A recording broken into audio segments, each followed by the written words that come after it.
understand the graphic. And no, I agree. And the text itself is very plain, but that's because I have the ability to say it in the front and just the context. But if you don't have it, you come into pretty much what you can make an argument that this is somewhat ambiguous. I understand what is being stated. It's an epistemic question.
To answer the dude's question, do Palestinians have the right to vote?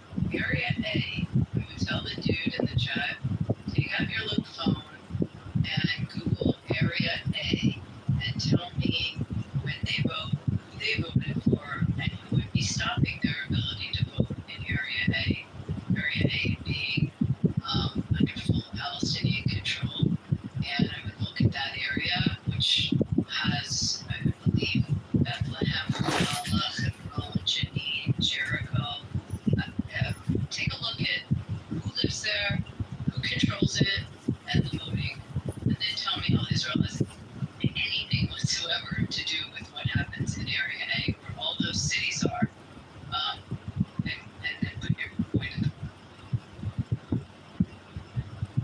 mean, the point that Abby's making is worth repeating, I think.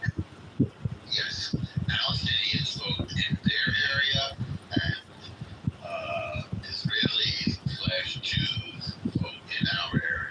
And I mentioned Jews because there are no Jews in Palestine because we have been expelled.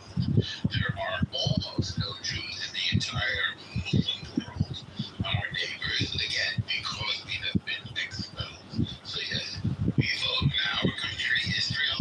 They vote in whatever government they have been able to set up. In this case, as Abby points out, under the Palestinian Authority or Area A. So that's the answer. Yes, they have the right to vote. By the way, they have not. They haven't voted in 2 decades. And the reason why is because it's understood that the Palestinian Authority is corrupt and they would lose if they held an election. And the Palestinians would elect Hamas again. And the Hamas kills the Palestinian Authority. They massacre them. So these are some conflicts that Palestinians have to resolve if they want to have self-governance. And for the record, Israel has no interest in governing them.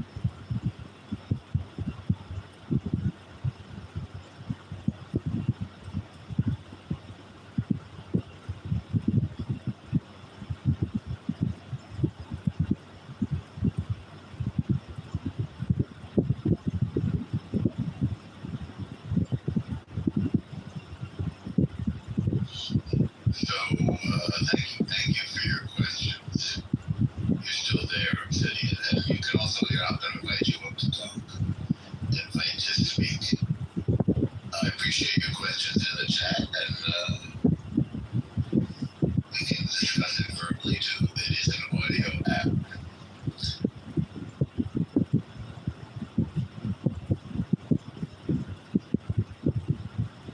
Abby, this podcast that you sent me, are you still here? Abby has moved on. In any event, Obsidian can't join right now, but maybe later. Okay, Obsidian. Abby sent me some podcast about how we are, well, there's a conflict on how to understand history. And that's an interesting point. You know, they say history is written by the victors. And of course it's true. It doesn't mean we can't tell the other side, by the way. Just because history is written by the victors doesn't mean that it is inherently unfair, you know? So where are we at here? Another question from Obsidian. Thanks, but I don't speak. Okay, well, I understand Obsidian, and I know you're taking the side of Hamas. Let's see, you don't speak, you just use BS in the chat. Okay. Okay, Harry. Now I lost my train of thought. I'm trying to have too many conversations at once. There's no moral equivalence between Hamas and Israel or Hamas or Zionism. Zionism is our Western democratic expression of the right of an indigenous people, the Jews, to live safely and securely in our homeland. And as such, as a pluralistic society,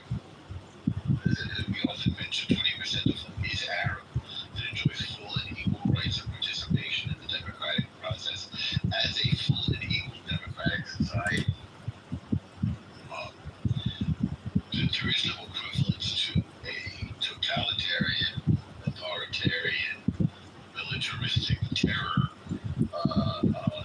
devil like Hamas that lives on our border and is dedicated to destroying us. And I have to say, I think it's time that we listen to them. So when somebody tells you that they want to kill you, it's time for us to listen to them and to respond appropriately and not to pretend that, well, if we're nice to them, they're going to be nice to us, which was our old model. We literally used to say, well, if we just give them this, they're going to be nice. Well, if we just give them that, they're going to be nice. The Palestinians took the side of the Nazis in World War II. Okay? That's literal. They literally worked with and for the Nazis. Palestinians then followed Yasser Arafat after in the 60s with the PLO, the Palestinian Liberation Organization, which is a Soviet-style terroristic movement that initiated hijacking civilian airplanes. That means you get on the plane, and now you've got people with machine guns until the plane has to go to Cuba, and you're being held hostage, or Uganda, as you can remember in raps from the famous Entebbe incident, in which the IDF had to rescue kidnapped Jews on a civilian airliner. And Ashley Sapilo didn't just slaughter Israelis, slaughtered Jews, just Jews. So these are the leaders that Palestinians following Yasser Arafat, a terrorist from Cairo. His name is not Yasser Arafat, it's like Abdul Rahman. I can read you his name, so that wasn't his name, and he wasn't Palestinian, he was Egyptian. Now they follow Hamas, whose charter says they want to kill every Jew on the planet and every Christian. So that's who we're up against. We're up against people who want to destroy anybody that's not like them. It's the heart and soul of racism. Let me read what somebody's writing in the chat. History is written sometimes by hypocrites, like the history of Tabari, Islam El Normo, not necessarily with victims and victors. Okay, fair enough. Mahmoud Ablasi, fair enough. Normo Mitsuba, thank you, or your name is Light. That's a beautiful name. Thank you for saying that, or I'm glad we appreciate it. Thank you, my brother Moshe, and Shabbat Shalom. I wish you a magnificent Shabbos. And I hope to share the peace of Shabbos tonight. So let's all pray. And since you're reminding me, if there are any Jewish guys within earshot, I encourage you to put on tefillin, because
Really?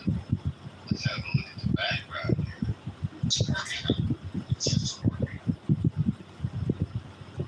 So, is that Richard in the box?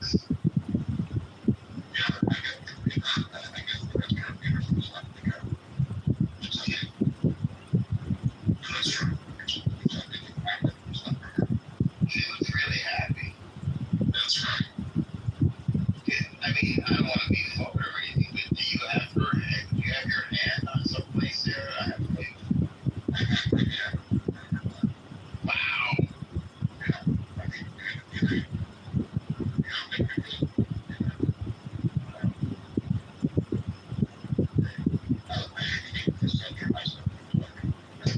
That's like, to be back channel where you were, I won't say it about the I have a feeling just begin with an H. Yes.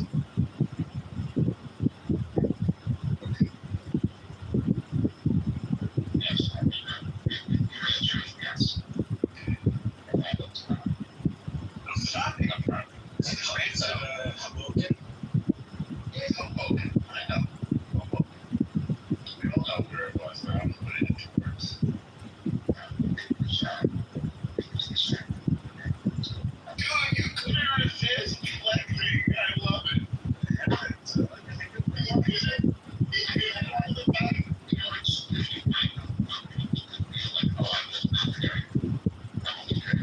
He could have said fire. Does it begin with the names? It could have been a hot dog. You could have said hot dog. Right? You could have said Hempstead.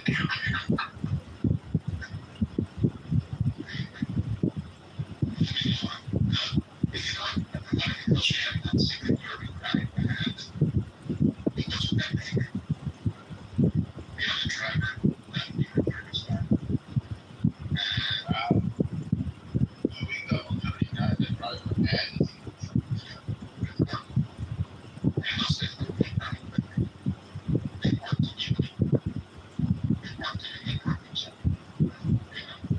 That could come up in the next election. I'll be some photos.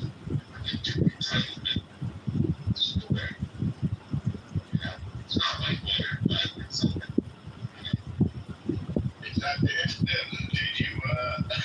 Did you ask her for her email address?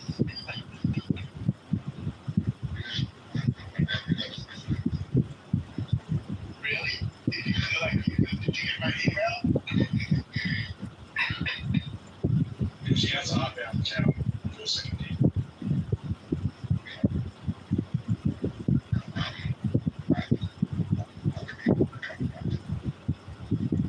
Was there a line?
I mean, I'm interested to know what kind of food she took away with her. It was a kosher. It was her equals. There were a few people. That's a very dangerous. That's a very dangerous girlfriend to have. Why is that? You better be polite, because of the rumors of the Clinton body count. We've never heard of the Clinton body counts. We better warn Randy. Randy better use protection in more ways than one. I think he likes the excitement of Randy. So we're going to throw for him. I was actually out in the age for the past almost 2 weeks. Very nice. It's so beautiful out there. There's nothing like it. I never agree.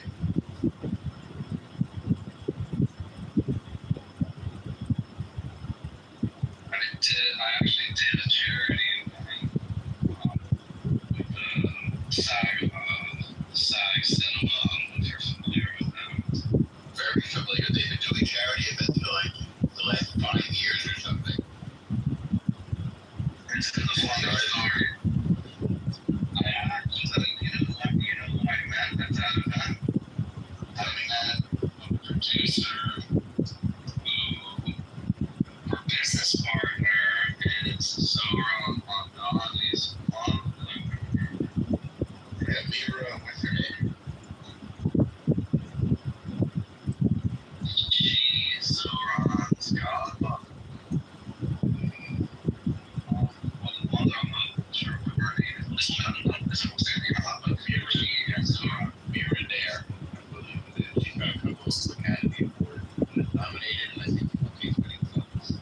And she,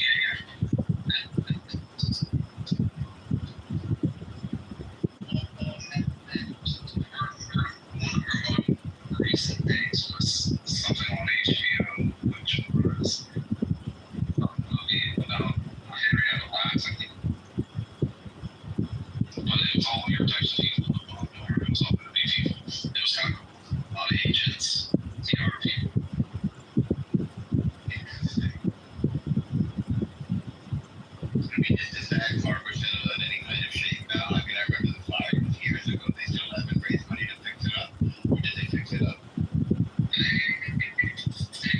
They fixed it up, but it still needs some help, I think. But they raised a lot of money that way, I've seen so many movies here. By the way, we usually have to went to see a movie there. Yeah, we went to a movie there. We watched this movie. It's kind of like a horror.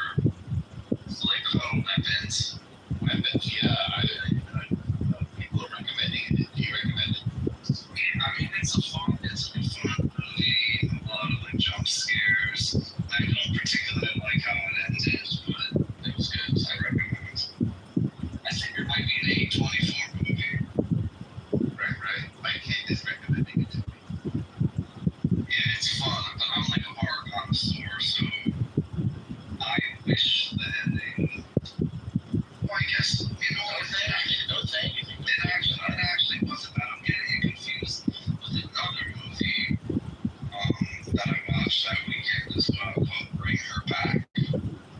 Yeah. And that's another horror, which I was very unhappy with the ending, but also pretty good. So both those movies, if you like horror, Bring Her Back and Weapons. You know what I watched with my kid the other day? Because he's working on something similar, Jersey Kill. Have you seen that film by Brian De Palma? It is considered a big film. No, I didn't see that film, but I did meet De Palma's kid. I just saw him. No kidding. Wasn't De Palma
little lead time.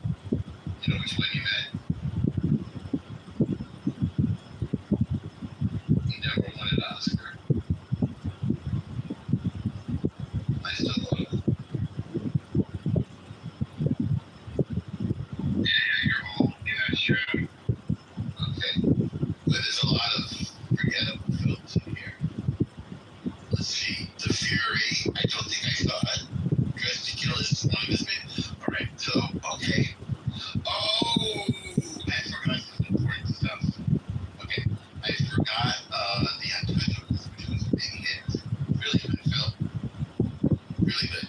The Vietnam film that was a fail is Casualties of War, unfortunately. Okay, I'm forgetting some important stuff. Body Double is a very weird one, which I recommend.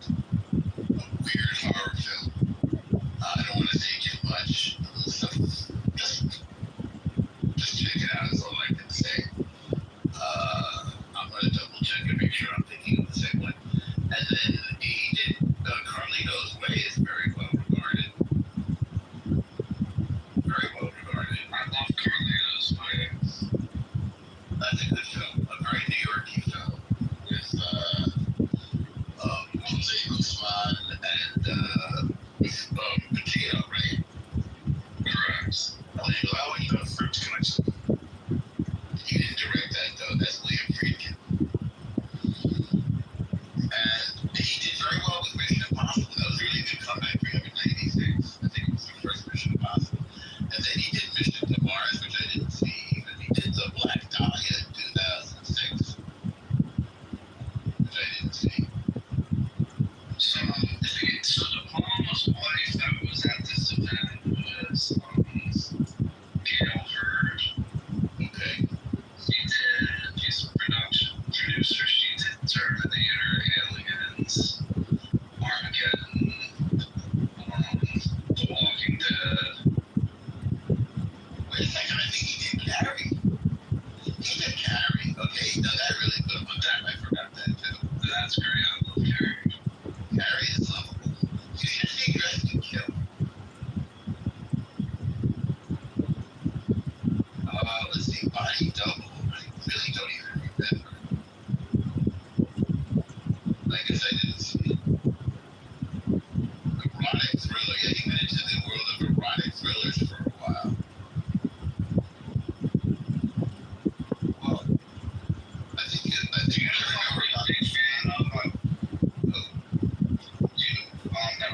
was great.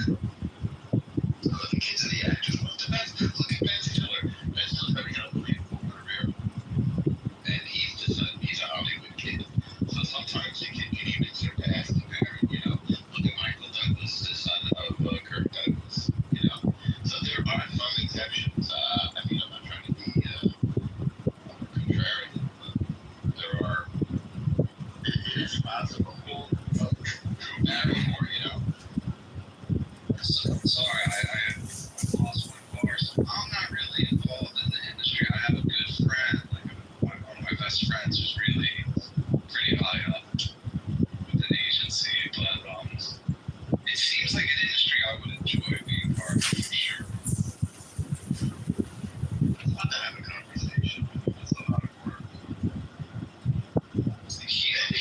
He's doing this now. He's on the phone he's on the phone nonstop. You can't even really enjoy hanging out with him because he's just taking calls all day, every day. Is he an agent? Yes. What was the big firm? The best. And his clientele was in Endeavor. Correct. Yeah, I've been represented by them. We'll talk offline. I'll tell you more about him and who he drives. It's pretty impressive. No, I don't. But there could be some opportunities for me to do some things for him. Be sure.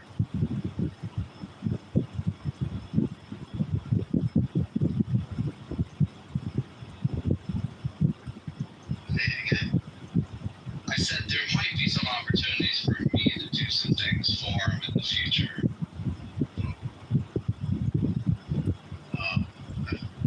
But they do things differently.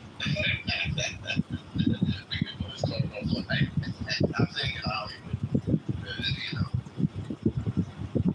I don't want to say, but anyway, Mickey, what's going on? I'm glad you came up.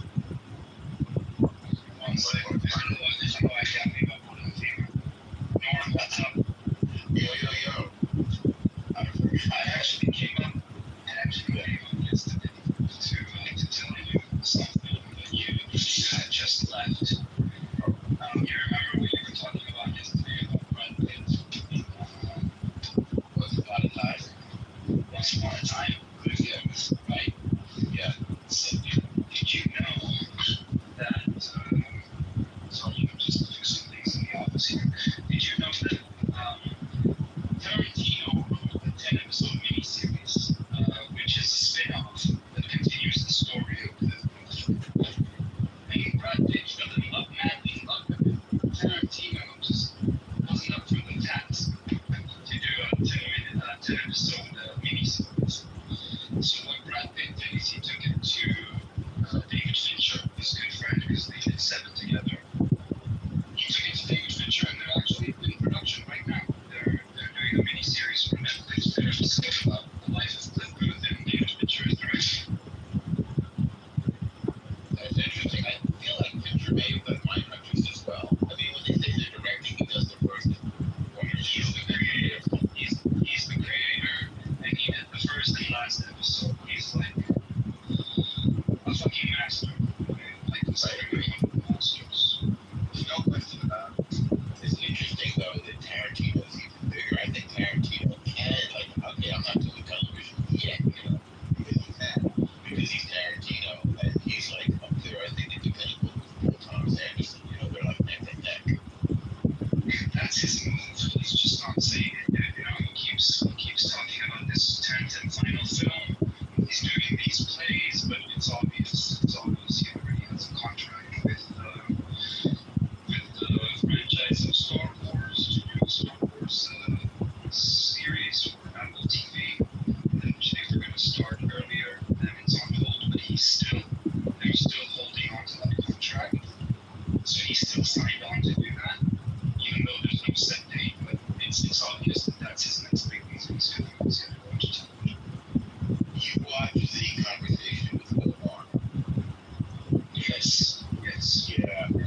Yeah, me too. So that's really cool, and it directed me to directed pun intended, to his book, Further Speculations, which I'm listening to now. And it's, you know the book. It's, well, I'm going through Don's Kingdom now. In fact, I started, I have to go see if I bought it and fell asleep. I started Dirty Harry again last night. Yeah, he's like an encyclopedia that he makes you want to watch all these movies and fakes you do some sets. It's very good. And Don Cheadle never really got any attention as an auteur, right? He was like a trained filmmaker. And now just looking at Dirty Harry, I see how wonderfully the scenes are directed. In fact, usually not usually, but often when I'm watching a film, I can figure out how they did something. And it's interesting to me to learn from it. But I'm looking at some of the action sequences of Dirty Harry. It's like, wow, I don't even know how he did that. And wow, I never would have thought of that. But again, that's after Don's people having done, 30 films or something. So many years. And doing those amazing moves back then was much more complicated. They're the ones that invented them. They didn't have the capability that directors have today. It's like that's why Hitchcock is so impressive. That's a really good point. Yeah, so what's up with you, Norm? How you doing? Are you at New York City? At the moment, yeah, I've been almost non-stop traveling. Nice. Yeah. I just spent 6 weeks in Israel. Oh, that's so great. That's so great. I was there in April, maybe you heard me say. I remember I was hoping we would connect, but I couldn't. 3 flights were canceled. I had a flight right before the Iran attack. Yeah. Oh, you were gone by then, right? Yeah. You were gone then. Yeah. But the OT, he sent me something commercial delivery. It's somehow, this is what a schmuck I am. I'm walking the streets of Tel Aviv, and I'm over by the old cemetery from the cholera epidemic across from Chabad. I was heading to Chabad. I hear the sirens, and I'm like, in New York, usually those sirens, like, big deal. I've never heard those before. Somehow, I didn't have the app on my phone. I had no idea that those sirens were real. Like, I just had the impossible, the sirens were for a memorial,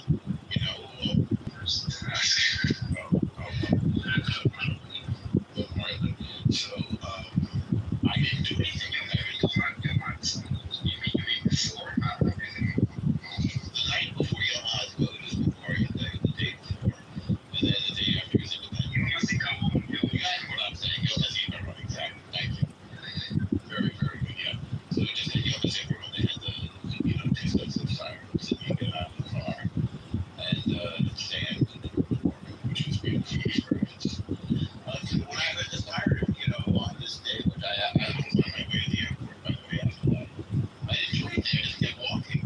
It finished me for my nightmare, and I was supposed to take shelter, and I had never done. And then I got to the airport, and the acting center was sent me. It landed next to the airport. Yeah, I remember that. Huge crane. Yeah.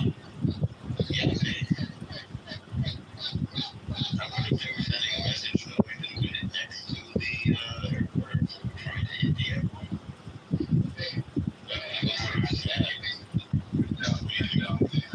I doubt they have that precision. They aim for the airport, and I think so. They shoot ballistic missiles. So I think that wasn't intercepted because they knew that it would fall in a place that was just like crass. Yeah, I don't know. I could be wrong. Well, it's not correct. It's not correct. It's a little scary. I have used it. When you're dealing with only one missile, which is generally speaking, the police station, they only have to shoot one missile at a time. It's every single missile that we shoot is shot down. The only time they ever manage to The only time they ever managed to successfully strike Israel was with that drone. Like a year ago, a drone that went through into Tel Aviv, was flying very low. It went unnoticed, crashed into an apartment block and killed a guy. That was the only time they managed to. But so when it's only one missile, it's very, very unlikely that they can't shoot it down. So I guess they just decided to save the cost and let it fall in the grass, and maybe study it and see what kind of missile it was. Very interesting. Those are interesting points, Mickey. You're making me miss you because of the way you think and the way we're talking about things now. Are you planning on coming? I actually need to speak to you about some very big developments that have happened that we discussed in our last conversation when you were here. But Terrific. Are you planning on coming Europe or Israel anytime soon? Yeah, I'm going back and forth nonstop, really. Yes. Nice. I usually, I'll usually start off in England, and then and then use that as my base. I'll get over my jet lag, and hang out, maybe go to the countryside, or we went back to Spain. In fact, we didn't go to Barcelona. We went to Mallorca. Yeah, right. Yeah. You're working on that thing here with the Catalans, right? Yeah. Yeah, that's going well. And there's other stuff we just started up as well. So that's exciting. So yeah, and I also feel like I don't want to say should, but this is a time when I don't want to say Israel needs me, but this is a time when I feel like if I can offer something to help, then I want to do it. Because this is a critical time. I think we all feel like that on some level. Yes. I didn't have any Israel film projects going on or in the books before October 7th. Now I have 3. It's like it's completely unexpected. It's completely changed everything. Well, we're just talking that a friend of ours is working on an October 7th book. A historian, so I mean, there's going to be a lot of film opportunities. Yeah, but I'm not going to talk about it in here. But somebody that everybody knows. Yeah, we'll catch up. Yeah, let's have a phone call. At least. Yeah, we'll do a phone call. Yeah, I'm totally open, and I miss you. Same here, Norm. Yeah. So let's see what's happening in the chat here. Craig C, who I don't really know. Oh, they're still talking about how the kids are not as talented as the parents. Well, but this made me think of Ben Stiller. Were you here when we were talking about Ben Stiller? Who, me? Yeah, were you here? We were talking about. You were here? Yeah. So did you watch Severance? I did not, actually. I haven't had the time, but yeah, everyone's raging about it.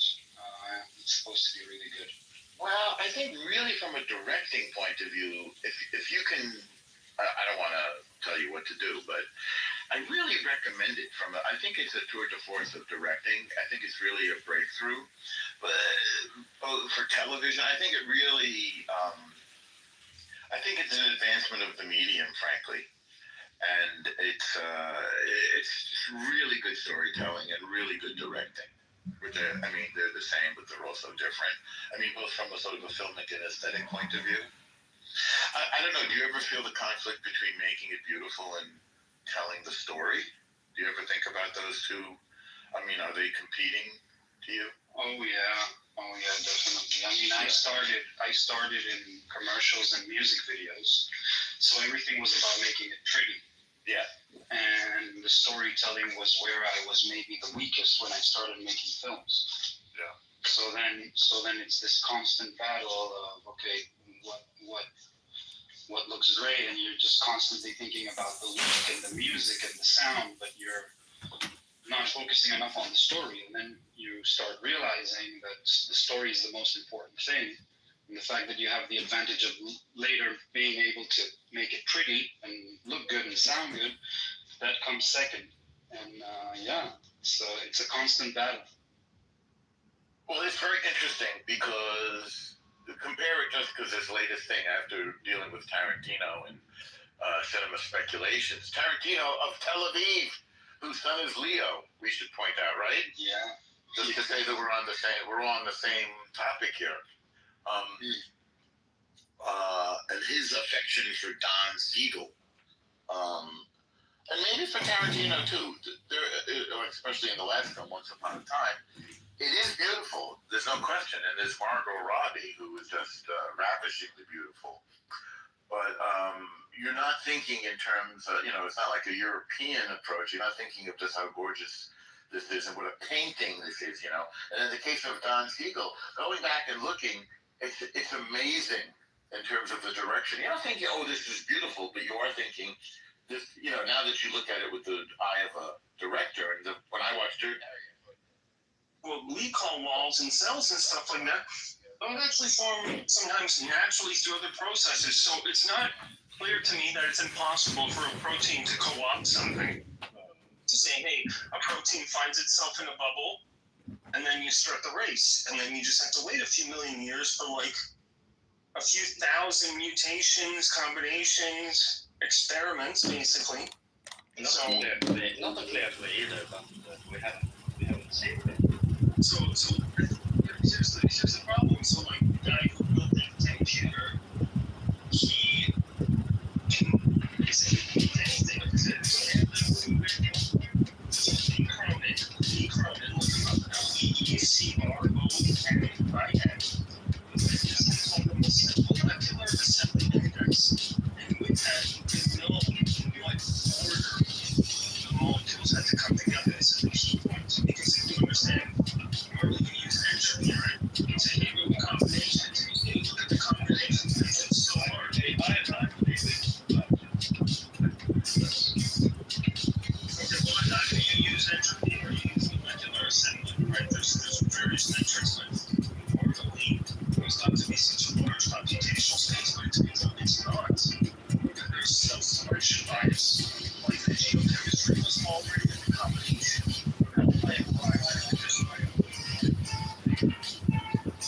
Well, I think this conversation is going on, Jonas, because he's giving you explanations and then references, and you just keep saying, well, we haven't seen that, so maybe this is a topic for a different debate. Thank you. Actually, that's a great observation. I should have noticed that. I have a quick question. Do you think this is an Kruger effect?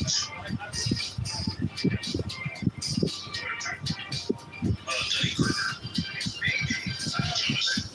And also, he has one of his hot takes is this: what is the most logical? ChatGPT and other AIs.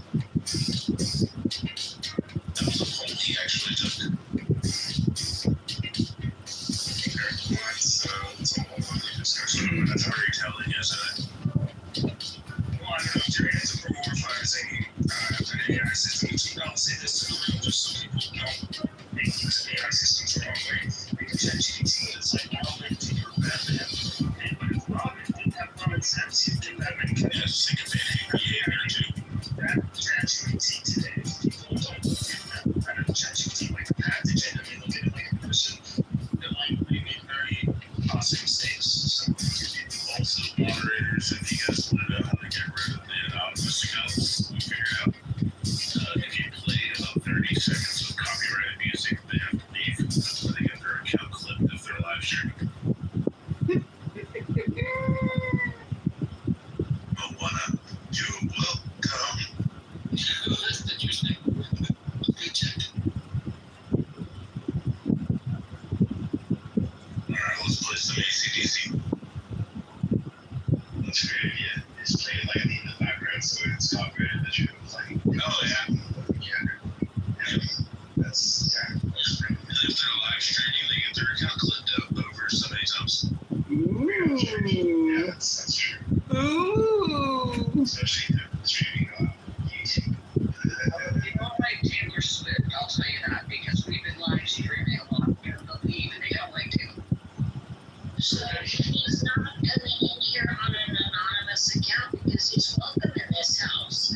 So that's not the new concern. Who, John? Correct. Oh no, John's. I don't even think John's online right now.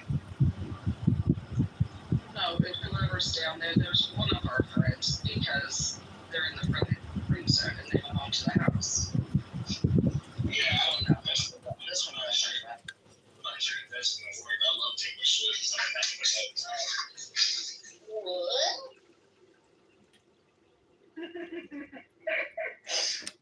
Who Taylor Swift? John is at his setup right now. Is that what you use, Poochie, to keep your nut milk factory going? Sick. You gotta start your factory employees, keep them coming to our room soon. I'm sorry. Yeah, you still start your room. The mix of Taylor Swift and Coca Cola. Yeah, Taylor Swift is the Muzak in the Nut Factory. I just hear a guy. Good morning, bro. I hear a guy say he liked Taylor Swift. Yeah, what's up, KP? I don't know. I just heard a guy say, I'm lost. What's going on here?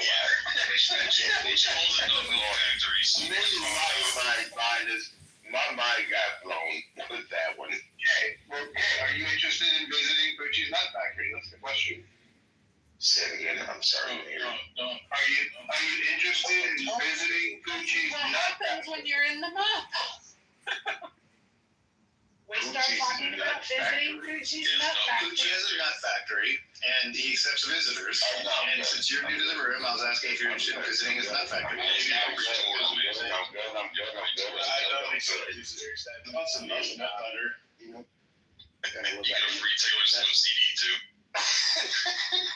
Yeah, you listen to Taylor Swift and that Nut Factory. Nah, I'm good, bro. That would be it. Oh my God. That's a porn movie. It sounds like a porn. I would go to Planters Factory, not to no Poochie Nut Factory. No, man, food, it's a black-owned business, bro. You gotta support it.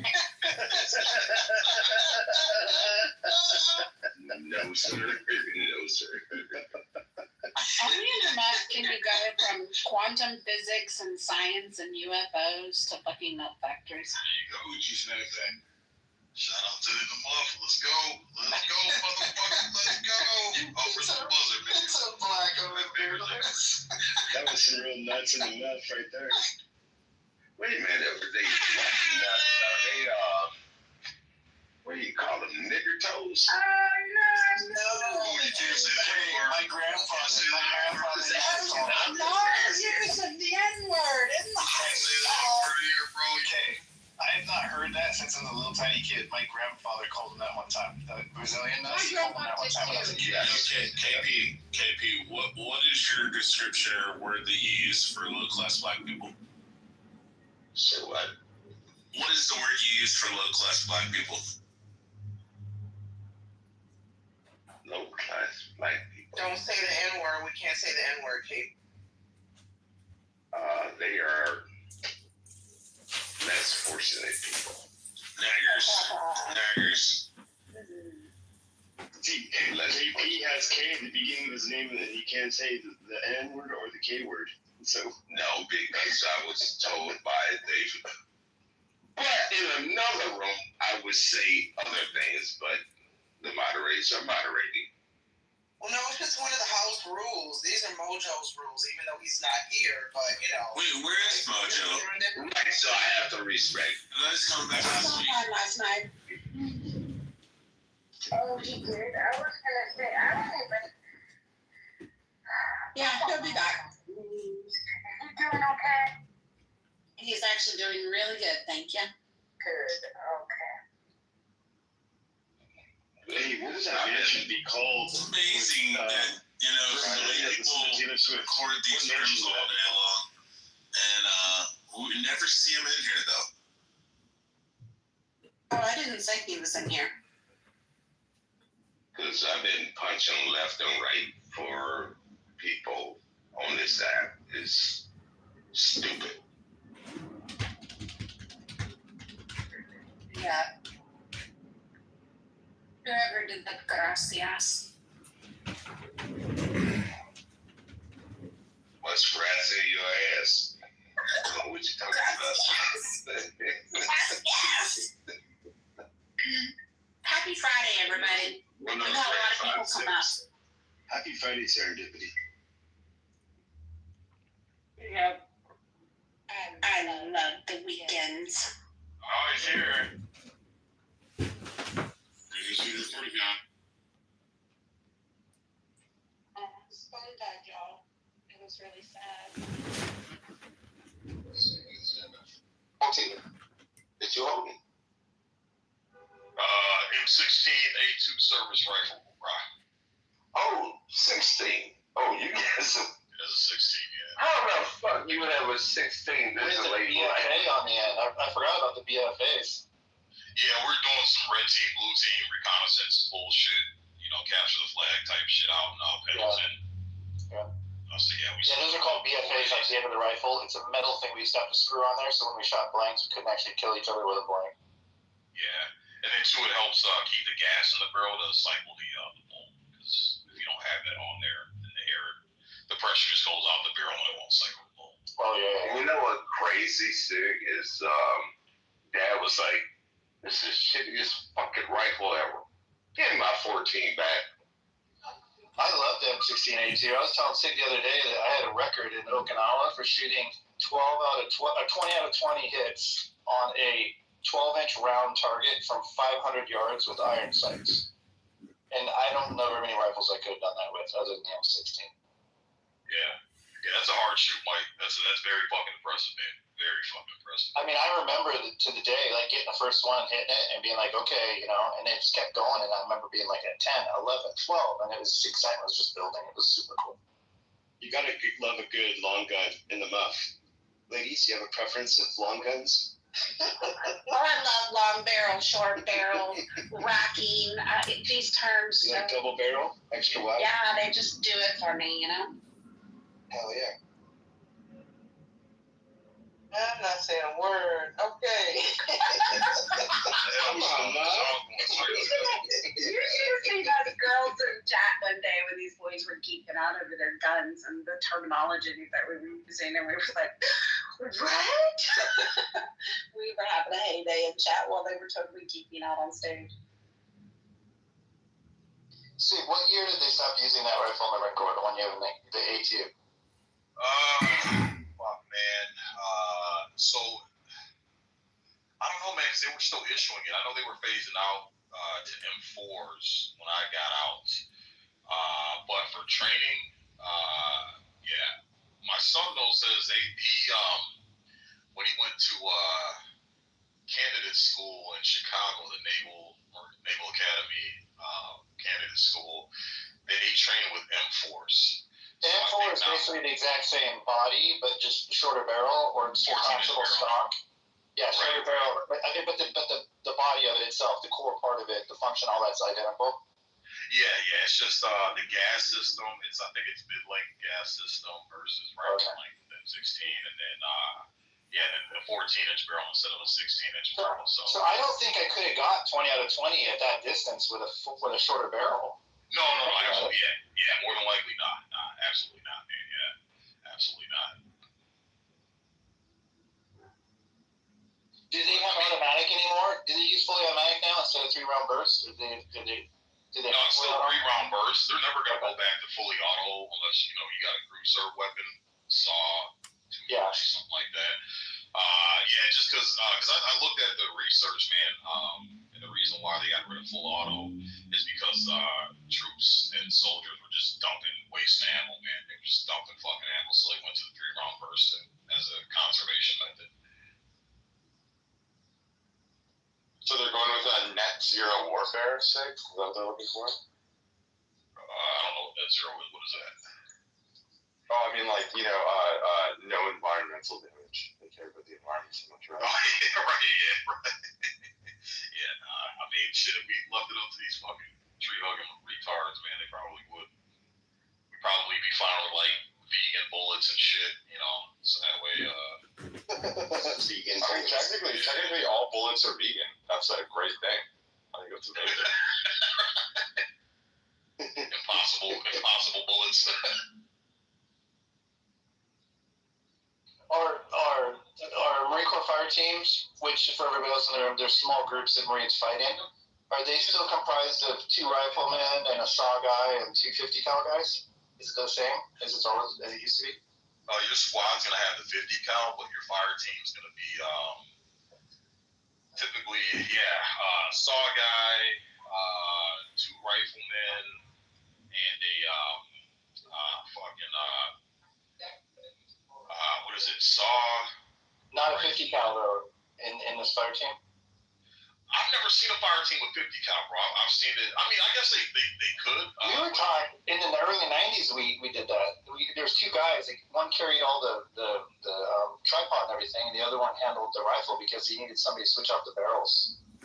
So there's 2 guys. Yeah, that might have been back in the day. They might have switched up, but as far as I've been out in the field, like a fire team, I've always seen like a squad, a squad will have a 50 cal. I've never seen a fire team broken down individually, but every single 50 cal I've shot or ran into has been vehicle mounted. It's been on there. Yeah.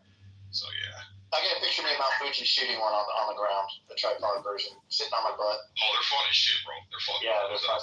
Yeah, the Mark 19 grenade launchers too. They look, for everybody else in the room, it's a machine gun that shoots little grenades. They look like bees in the air when they take off, and then just then they hit all of like a big storm of hit. It's for lobbing over areas and getting people that are like down in crevices and stuff. But those things are super fun to shoot. I've always had a dream of like shooting a 50 cal. I've been to like the range. How would it? Do I like Google it? How would I like a Desert Eagle? Desert Eagle, Dolly. Oh, I would not want to shoot How one would of I those. find that? How would I do that? I live in Arizona. We've got lots of shooting ranges. You could find a range that you can try out different weapons. Yeah, I'm sure there's ranges. I mean, the 50 cal is really fun because it has the trigger on it. You hold it with both hands. You grip it with both hands side by side, and then your thumbs press down, and the trigger is shaped like a V, like a butterfly wing under your thumbs. So you basically press the trigger with 2 thumbs at the same time. It's just it's really fun. Amazing. It's really powerful. So and it vibrates the ground when it fires. The whole ground vibrates. And the dust comes up off the ground while you're firing it. It's super fun. Hands will be bruised as well. No, pistol, yes. If you're shooting a 50 caliber pistol, fuck that. I don't like shooting high caliber. Those things hurt. Yeah, Even and shotguns. The 357 ammo, if you're not trained. Yeah, and I hate shooting shotguns too. Like I love shooting skeet because it's fun, but then at the end of the day, it just fucking hurts. I never got used to it. I love Mad Max when they're always like on the top of the cars and stuff. That is one of my dreams. And to be prepared for the zombie apocalypse as well, I would like to put a 50 cal on top of something and ride around with it. I bet it's expensive because I don't know what the rounds cost, but I bet it's expensive. Like to fire it the way you'd want to fire it, like we did in Marine Corps, you just kind of lay into it and let it go nuts. I bet it'd be super expensive. Because I have to Google it. I don't know how much each round costs, but it's probably big cal costs lots of money. What is it, like 40? I think 40 cal in California last I looked. It's like $75 for a box of 20. I'm gonna go see. I'm gonna see how much 50 cal costs. Hold on a second. Moved to Florida from October the 8th until December 31st. There is no tax in our lovely state. The only state that actually matters. I'm only kidding. I just happen to say that all the time. But no sales tax on ammunition or guns or fishing rods, boats, anything that'll get you outdoors. It's 50 cal rounds are $800 for 200, so it's $400. It's $4 every time it fires. And when you're shooting automatic, like we used to shoot it at like old aircraft shells and stuff, and you just keep going with it. So I never even thought about the fact that we're blowing money that fast. And that's on the cheap end, Mike. You start getting incendiary rounds, Yeah, And Tracer. shit like that. Yeah, Tracer, you're talking anywhere from 10 to 25 bucks a round. Just Holy shit. what you want to get. Yeah, 50 cal is expensive, man. Yeah, $4 is on the low end. But yeah, it gets expensive shooting 50 cal. And not let alone if you want to get a good, decent semi-automatic 50 cal rifle, you're talking no less than 15, 20 grand. But I'm sure there's a place like in the state she lives in where you could like pay to experience one. I'm sure that exists somewhere. Oh yeah, they got ranges. You said you're from Arizona? Yes, yeah. So I've been to some ranges, but I didn't know that you could rent them. Yeah. Yeah, they got some. More than likely, they're going to be outdoor ranges. You got to have a lot of land for 50 cal. But Arizona especially, you'll definitely be able to find something in your area. If you're talking about a handgun, most of your indoor ranges will let you rent like a Desert Eagle style handgun to shoot in. But that wouldn't be the same experience, though, Sig. It wouldn't feel as cool. Yeah, not at all. Yeah. If you want to shoot a 50 cal rifle, look for an outdoor range that lets you rent it. It's probably going to be expensive, man. They're probably like 50 to 75 bucks to rent it. But if you got the money to blow to get that experience, to even stand next to one of those things going off, it's like, dude, it's a good experience. It's awesome. When you're firing that fully automatic, you can only go for a certain number of seconds before the barrel actually heats up so badly that it becomes dangerous and the round can fire out the side of the barrel because it gets red hot. So in the Marine Corps, another guy carries extra barrel, at least one extra barrel, and he swaps it out. So while you're shooting it, you pause, and then he unclicks it, clicks the other one. So you create so much friction from those rounds going through the barrel that that's how badass it is. Oh, yeah. You can actually, there's videos, Mike, where these guys are firing full auto, and you can actually see the barrel start to fucking droop because it's so fucking hot. Oh, that's crazy.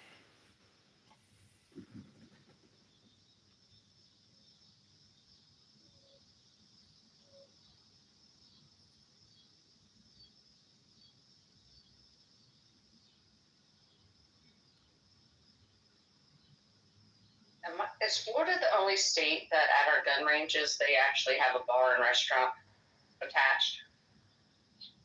Because I thought this before. People tell me that's crazy. What's up, MG? Hey, John. How are you doing? What can I help you with? I'm good. I have a quick question for you, if you don't mind. Sure. I'm looking for the recording because apparently I was a part of a discussion that I wasn't aware of. So I was looking for the recording from yesterday. Do you have it? You have to check my YouTube to see if you can find it because at 13 phones and I cut every hour. If I film for, that's hundreds of videos a day. So all I could say is I can give you some YouTube links and you can try to find it. It's like too hard to do one-off requests at this point. Gotcha. Can you put it in the chat and I'll take a look. I can't figure out which Instagram is yours. There's too many. No, it's not on Instagram. You can't live stream on Instagram anymore. Oh, on YouTube? Yeah. Okay. All right, just go under your name. Let me copy and paste it for you. Hold on. Okay. I appreciate it. What's this PTR now? Let's see. Yeah, Jay Breska said he's going to send me $1,000 if I can get him the Roger Mayhem Pepe Docs video. And it's there. I have it. But, if you could say it, it is not true. So I don't want to even waste my time for somebody telling me they're going to give me $1,000. Okay. So there is the primary YouTube. On that YouTube, there's other profiles for other YouTubes. I would just say don't waste too much time looking for it because there's a good chance you won't find it. Okay. Well, I will. If I do see it, because I have a lot of accounts. There's like a 12-day gap right now, or a 13-day gap between recordings and putting them from unlisted to public. So yesterday I started doing it, and I'm going to do the rest today. So there's about 1,000 videos about to be put into the public space, but nobody looks at my shit, so it doesn't matter. But I will. So you haven't put yesterday out there. It is on one YouTube account because that account, for some reason, everything gets listed as public as opposed to unlisted. So let me get you that YouTube account. This is the biggest one with over 7,000 videos. Let me get you that one. So you can see yesterday's recordings. Let me just get you the direct link. And you can probably find it. And if you try to space it out based on the time, you can probably find it quicker. Okay. This one is John Z. Kitover, Congressman. Okay. And if there's something you want me to delete or make private, just let me know. I appreciate it. I'm not looking to die on any hills here for streaming Clubhouse rooms. I appreciate it. Well, thank you. Okay, sure thing. Have a great weekend. You too. Take care. Bye.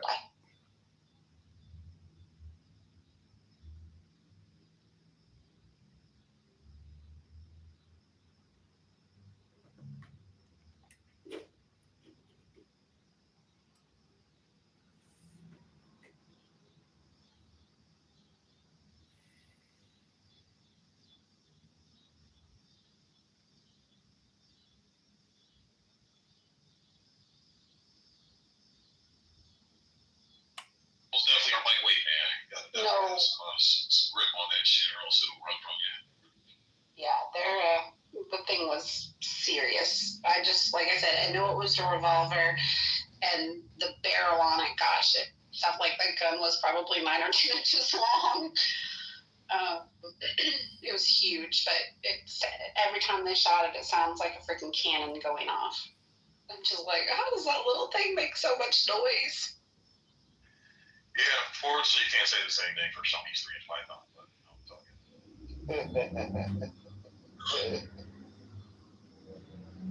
Do you know what in the Marine Corps say? What I was always shocked by was the power of a hand grenade.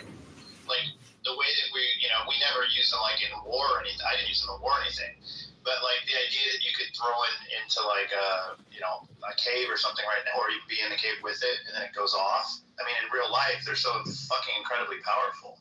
Like when they go off, the whole ground shakes. I didn't expect them to be as strong as they were. Yeah, the percussion off of grenades, bro, is ridiculous, man. Yeah, really shocking. That shit'll rattle your chest and your fucking jaw. It's just like the mortars, Mike. I don't know if you've ever been under mortar fire. No, I've never done that. Okay, yeah, dude, the mortars going off, bro, they were, because we had a mountain range on one side of the base there, so the Howdies used to go up there and lob mortars trying to take out our planes and shit. Bro, when the mortars go off, bro, rock your fucking chest, man, chatter. Like your teeth are fucking chatter. It's heavy, man. It's heavy. I don't know if you guys ever been to somebody's car that has like a really booming sound system. If you've ever sat in there and felt that bass, how it rattles your rib cage and all your organs inside, that's how the mortars are going off, bro. It's horrendous the amount of percussion they give off.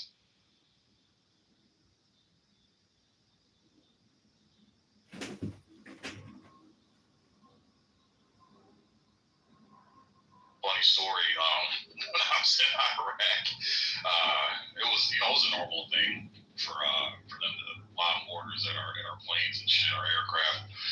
But whenever mortars went off, you hear the first one, it definitely would ring some bells. So everybody's running to grab their flak jackets and helmets and all their protective gear, take cover and shit.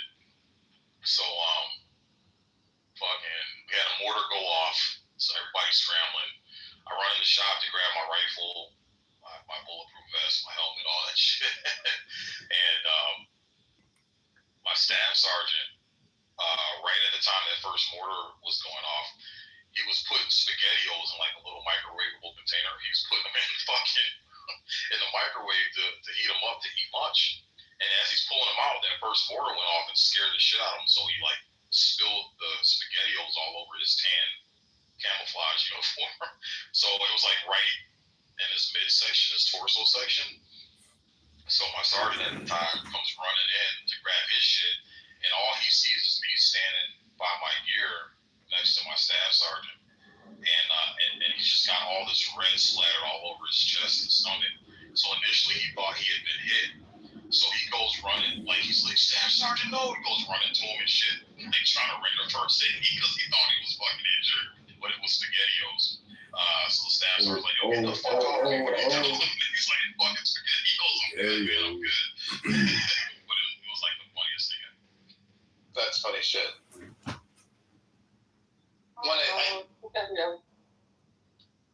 One of the funny stories I have about the Marine Corps is when I was in Iwakuni, there was this.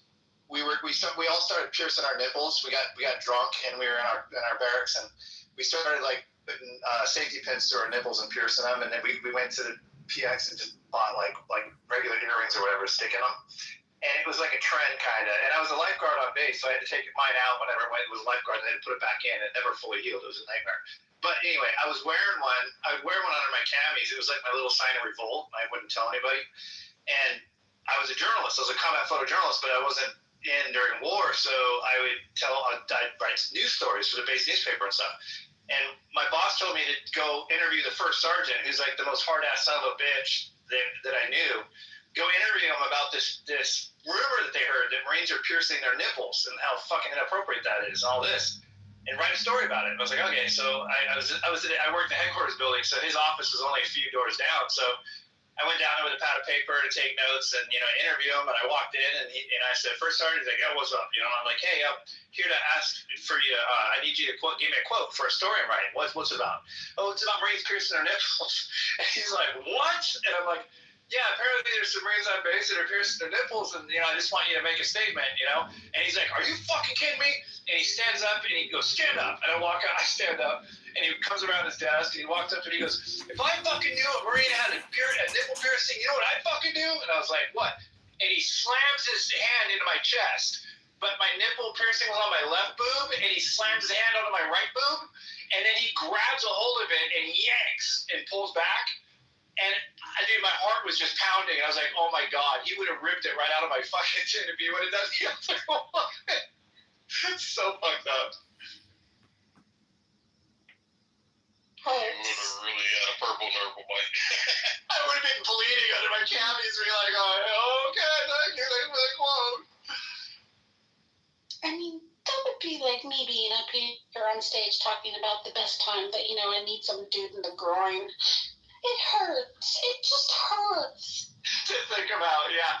I ended up getting my nipple pierced officially later, my other one, and to be honest with you, it's fucking awful. Like, I used to have my tongue pierced at one time. That didn't really hurt. I had my ears pierced at one time. That didn't really hurt. But the nipple, dude, it never healed. Neither one. The one I did and the one I officially got done. Neither one of them ever healed. And I finally just took it back out. And I'm like, fuck this. But they hurt like you think they would. It's horrendous, to be honest. It's not as bad as a kidney stone, but it's pretty bad. There's a lot of sensitive nerves in that area. Yeah, for sure. Hey, everybody. Good morning. I was thinking about putting together a musical called Roger Mayhem. The musical, A Magical Mojo Positive Vibration Experience. Is anybody interested in attending an online interactive experience like that? Yo, I want to see Anne's mouth. Goodbye. Let's just see if I can block you, Jacob. So rude. Mike, I had no idea you had your nipple pierced. And one time, well, I don't want to say it. Never mind. Oh, Jesus. I don't need you to finish. It's all right. You don't strike me as a nipple piercer, Mike. So, yeah, it's definitely. When I got out of the Marines, I went nuts. When I got one out of the Marines, I went nuts. I got my tongue pierced, my nipple pierced officially. I got my ears pierced. I dyed my hair blonde, like the white hair thing that looked to short my hair. I just went fucking crazy because I guess I was controlled the Marine Corps. Like I was.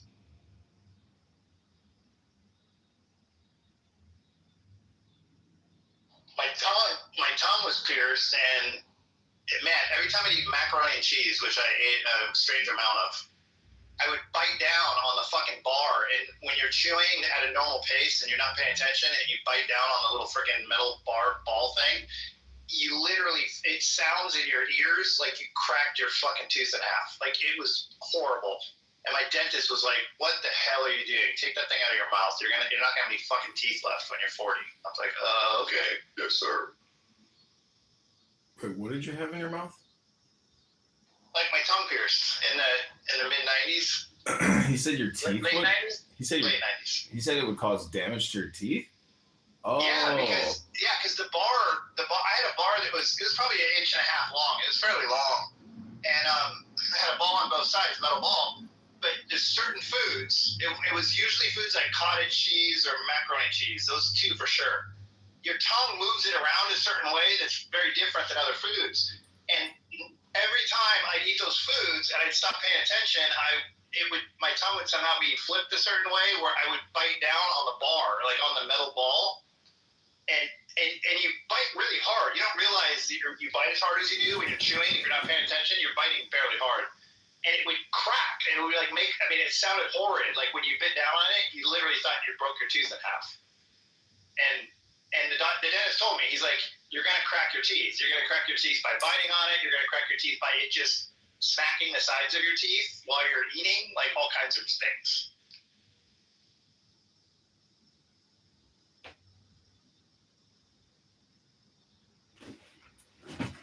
Yeah, it's important what you put in your mouth, and it's also important what comes out of it. Well, see, when I did it in the 90s, it was a new thing that was super cool to do, and nobody made the connection that, like, "Oh, yeah, that's good for deer head." So, like, I never had a single guy make a joke to me about it back then.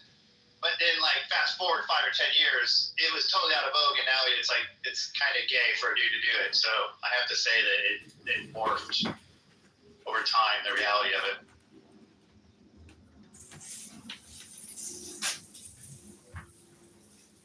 Yeah, I've heard of people breaking their teeth and shit, having tongue piercings. Same thing you said. You explained, Mike, is biting down and just crunch. Next thing you know, they got 3 pieces of teeth floating around in their fucking mouth. Sounds painful as hell.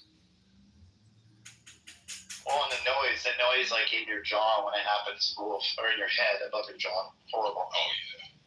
That's what I hate about going to the dentist, man. When I gotta get cavities and shit filled, dude, I can feel that little high frequency whir of that fucking drill. Like, even though everything's numb, bro, but I can feel that shit in my brain, man. It's like, ugh, it's like one of the worst. Dude, have you ever had them do that when you feel the heat a little bit? Like the numbness is just worn off enough where you feel the heat of that drill heat? Yeah. Oh, I hate that feeling. Yeah, bro, I'm like, definitely, I hate the dentist.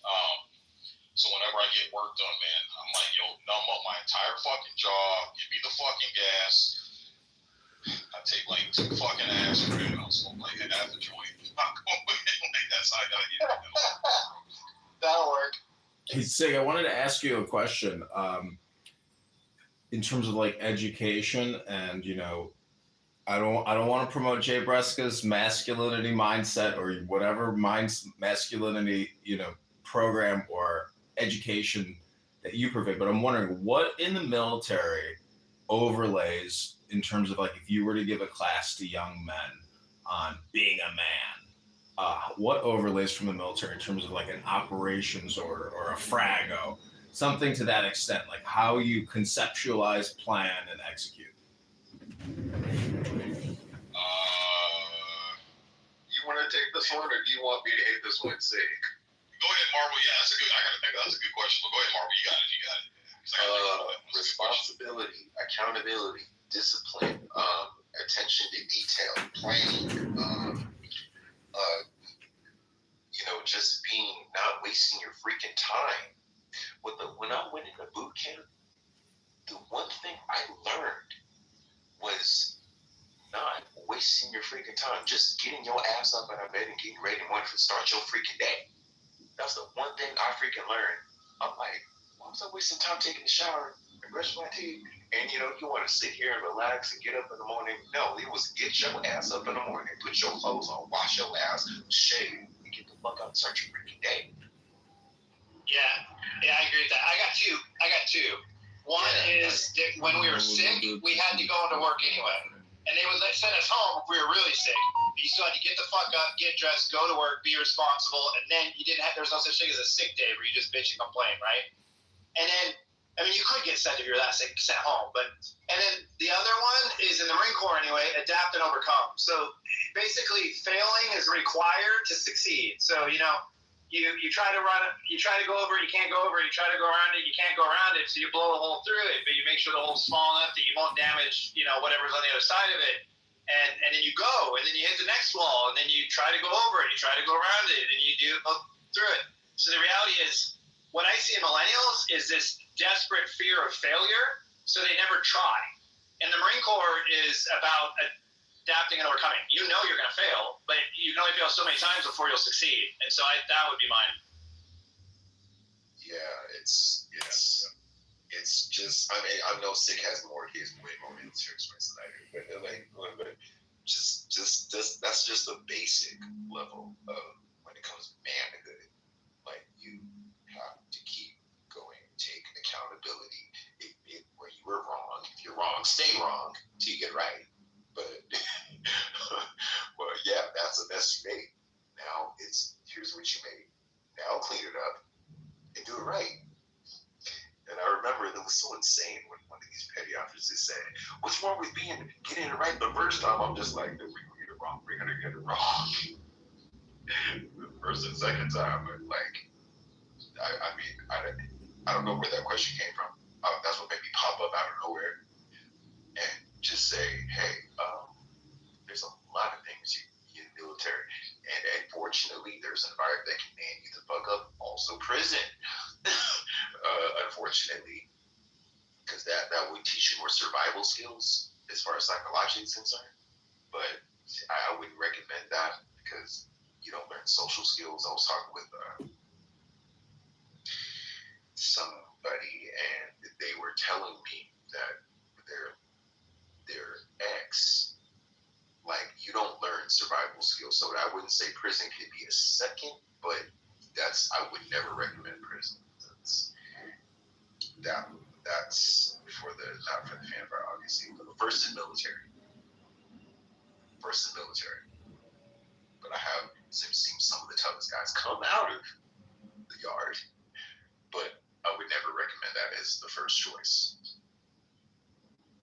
But I'm gonna shut up and get my mouth.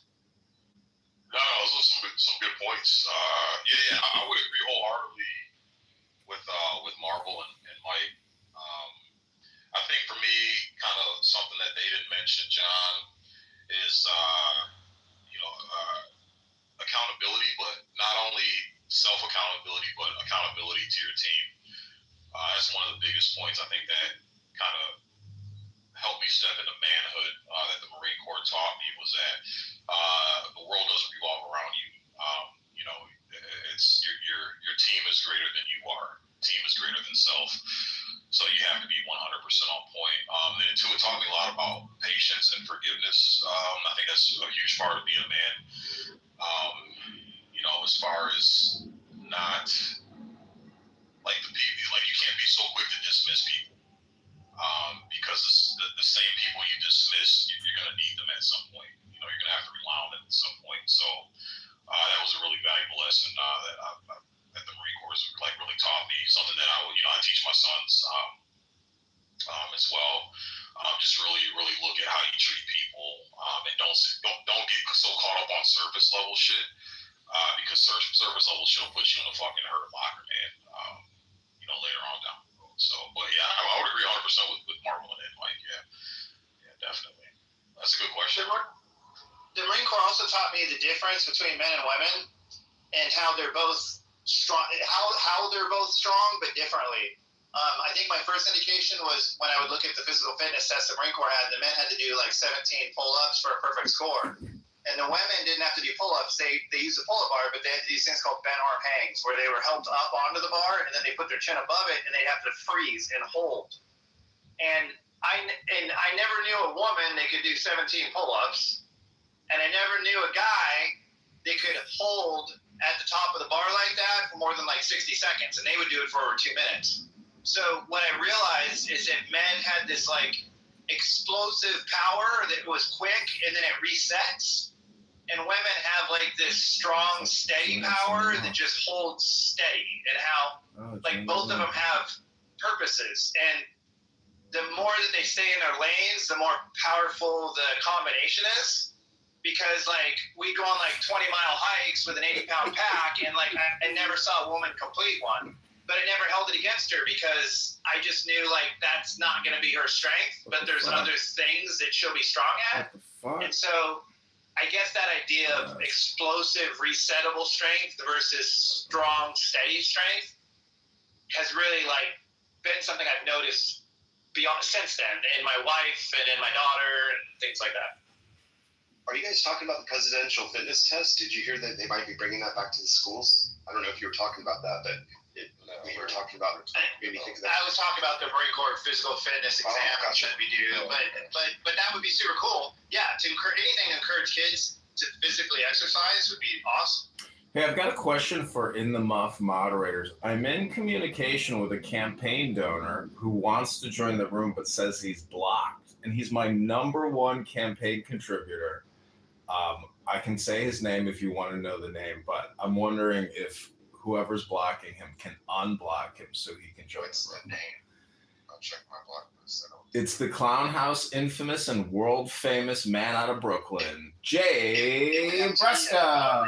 Does it matter if you're not a moderator? I don't have anybody blocked. What's going on? My block list isn't long. So Jay Bresca is trying to. Jay Bresca is trying to join us in the Muff, but he's blocked, and so he's unable to join. So sorry to hear that. I don't have JB blocked. I don't either. Who on stage does those? Someone does. You have to be a mod. You'd have to be a mod for him not to be able to come in. Correct. And I have 0 people blocked myself. Oh, okay. So it's got to be. Whoever's talking to him. Whoever's terrible at him. Nope, I don't have any blocked. I don't either. Whoever is talking to him, send him a link to the room and see if he can get in that way. Yeah. Yeah, I'll send them. Yeah, I think he's blocked.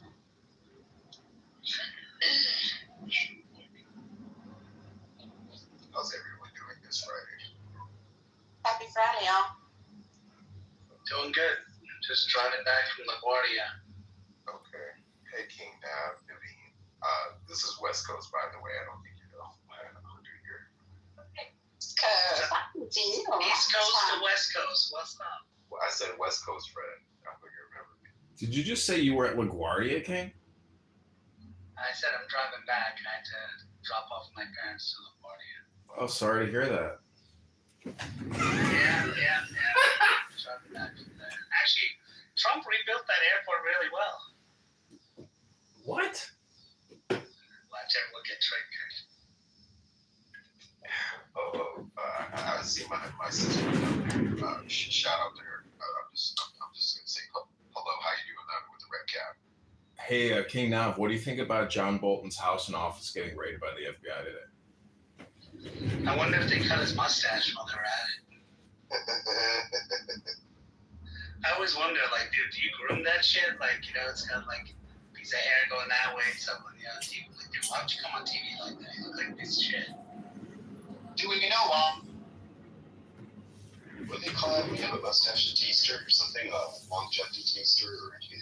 Yeah, they raided, those who are asking why they raided only because apparently he retained classified information for which he leaked in his book, and he also leaked outside of the book, and Trump was investigating him in 2020, and then Biden decided to not continue investigating him and drop the investigation into leaking classified information, and so Trump is just picking up where he left off. Another person falling from the good graces of Donald Trump after Trump going to him for virtually everything in his first term for a while, asking him to help him and to educate him, and then now it's totally turned. But don't you think it's kind of ironic? That's not what happened. Don't you think it's ironic that Bolton goes on CNN and says... It is what happened, actually. In John Bolton's book, he talks about how in the beginning of the first Trump term, he was dealing with a Korean issue and another issue. I can't remember what the other one was at the time. And that because we all know that he kind of one by surprise a little bit, and he wasn't really fully prepared. He basically relied on the people from the previous Republican administration who told him that John Bolton was the guy. So he was calling John Bolton into the Oval Office on a regular basis to ask his advice for how to handle things over and over again. And John Bolton, he was trying to talk John Bolton into being the Assistant Secretary of Defense, I think. Yeah, it's in his book. So you're saying his account is factual evidence that you verified? No, but I'm saying that you and I have nothing. I'm saying that you and I have no way of knowing anything unless we can find some source and read it. And where the source comes from, if the Trump is involved in it, Nav, let me finish talking about what he said, and you can not believe it. That's fine. But other people might choose to believe some of it, okay, or all of it, or none of it. Everybody's different. So he kept coming into the White House.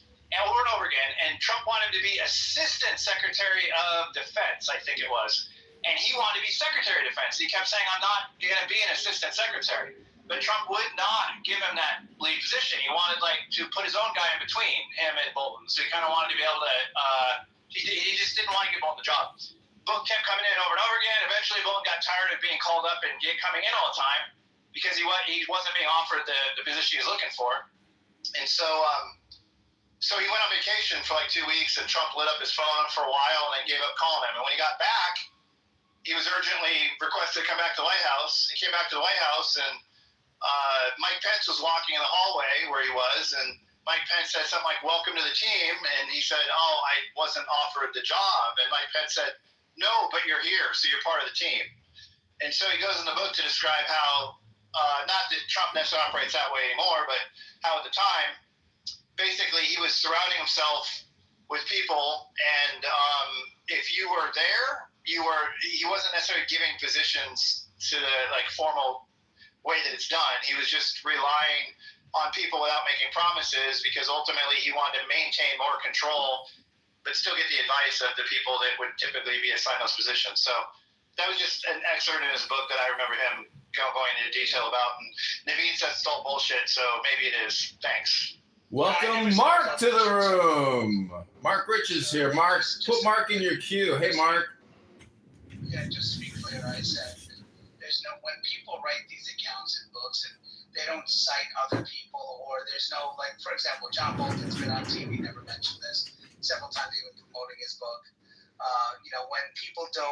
When there's not other people corroborating, for example, there's been hundreds of interviews with Mike Pence, not a single time corroborating any of this stuff. Right? No reporters asked Donald Trump, "Hey, is it true you offered this guy this position and he declined it?" Which you would think they would ask, right? And all of this conveniently comes out only in a book, and never before, never after. From him. I always look at anyone, including Donald Trump. He's written a lot of stuff, and he makes a lot of comments that we don't know for sure what it is. So you got to look at what other accounts say. That's all I said. So I just take that position that when the president or even someone else says something, or media or someone else, I always like to find, is there anything corroborating? That's all. Sure, and I also like to use common sense and to think about the fact that basically if you take the Cliff Note version of that entire story, it's that he was not offered the job he wanted, and he basically wasn't allowed to get it. And I can't imagine someone telling a story and writing about the fact that they lost the job that they wanted to get. It doesn't make a whole lot of sense. It doesn't really make him look particularly good. But that's just one way to look at it. It seems like an odd thing to make up just to prove that you were not able to get the job that you think you deserve. So the same guys made up stories about how he was the one who informed President Bush that there wasn't weapons of mass destruction in Iraq. There's stories he's told like that too. That he was offered higher level positions, including the Secretary of State and other positions, which he never got. He talked about how he was thinking about running for president against and primarying George W. Bush at one point.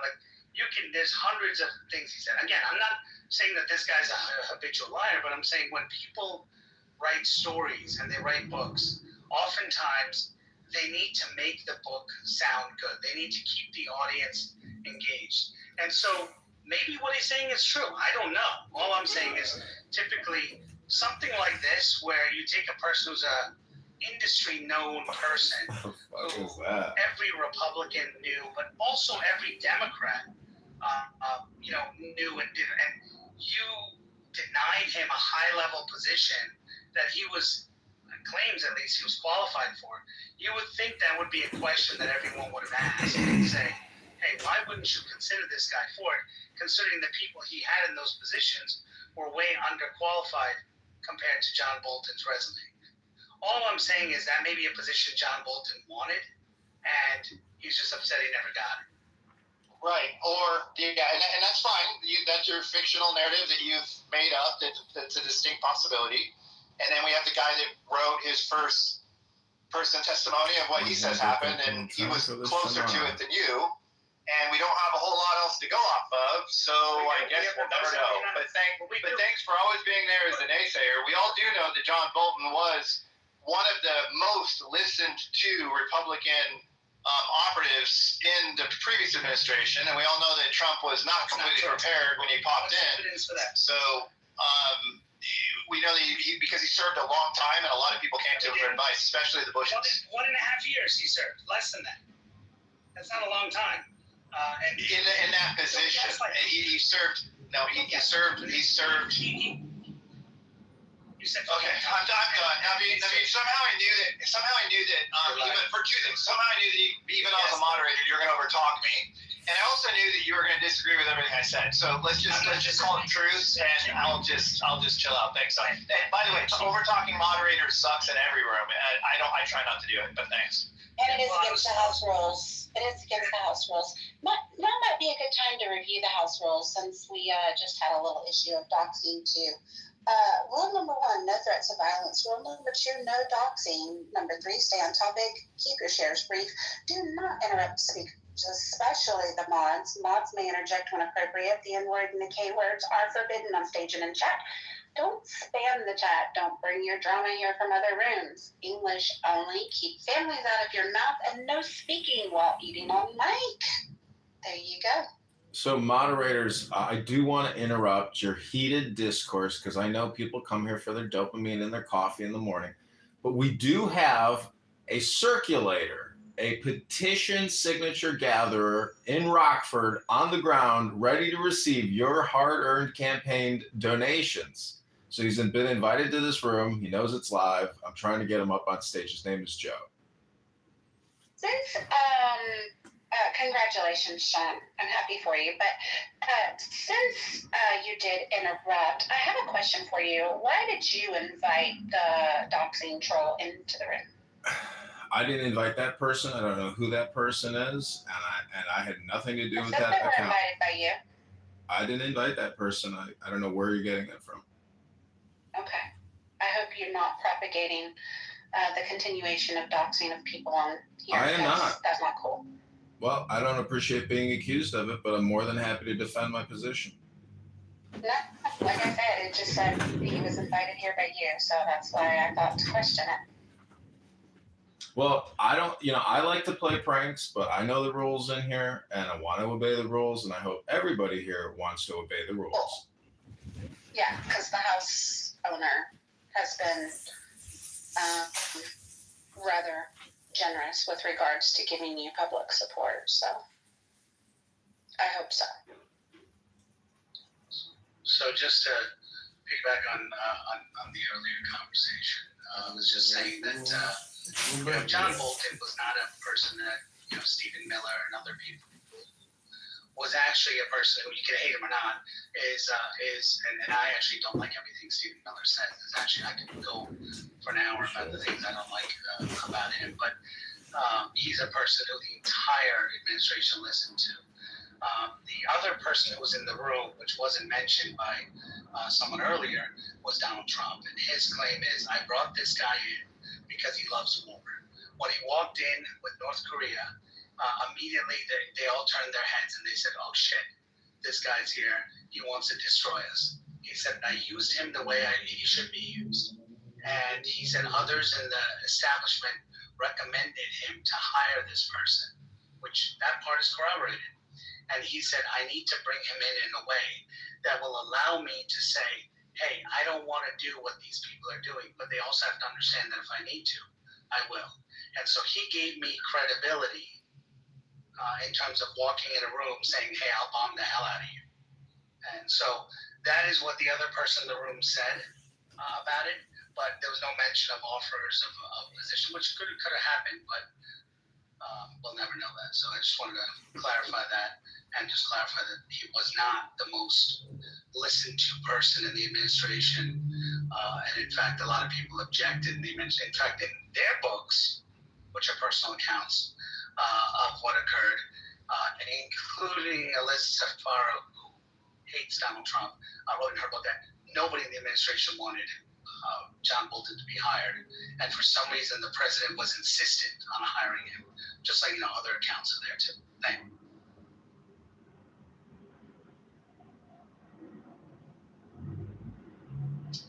And we'll never know.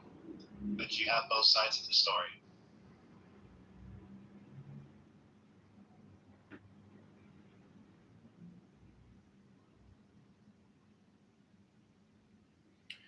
Well, a lot of people like to say the cliche term karma's a bitch, but I think karma means action, and action means getting signatures on petitions. So I just messaged him again. I hope our candidate Joe, who wants to do the work in Rockford, comes up on stage and introduces himself and tells you, what his plan is. Because in my PTR is a picture of all the bars in downtown Rockford.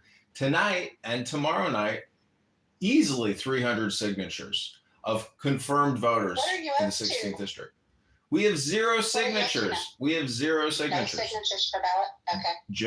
Joe has the petition paperwork. He says he has a printer. He's ready to get to work for $15 an hour, or we can pay him per signature. But some of the mods, Mike is a donor, so Mike has say. Mike can, I want Mike to talk to this guy because this is basically his first day and his onboarding. And tonight, I bet you Joe can probably get 200 signatures. Hey, Mark. Hey, I got 50 signatures for my own candidacy this morning at the train station in Schaumburg. And that was only an hour and a half. So it can be done. Yeah, I need to check to see where the metro goes into Rockford, because that would be a big spot. The train stations are like, I call them honeypots, because the people are just standing there waiting for the train, instead of trying to get somewhere, and they're just waiting. And that's a good time to approach people. Yeah, it seems like the $15 an hour benefits you, John, and the paying by the signature benefits him. So. Yeah, I say, work a day at 15 an hour and then determine whether you think you can make more per signature or hourly, and then do a blend of the two.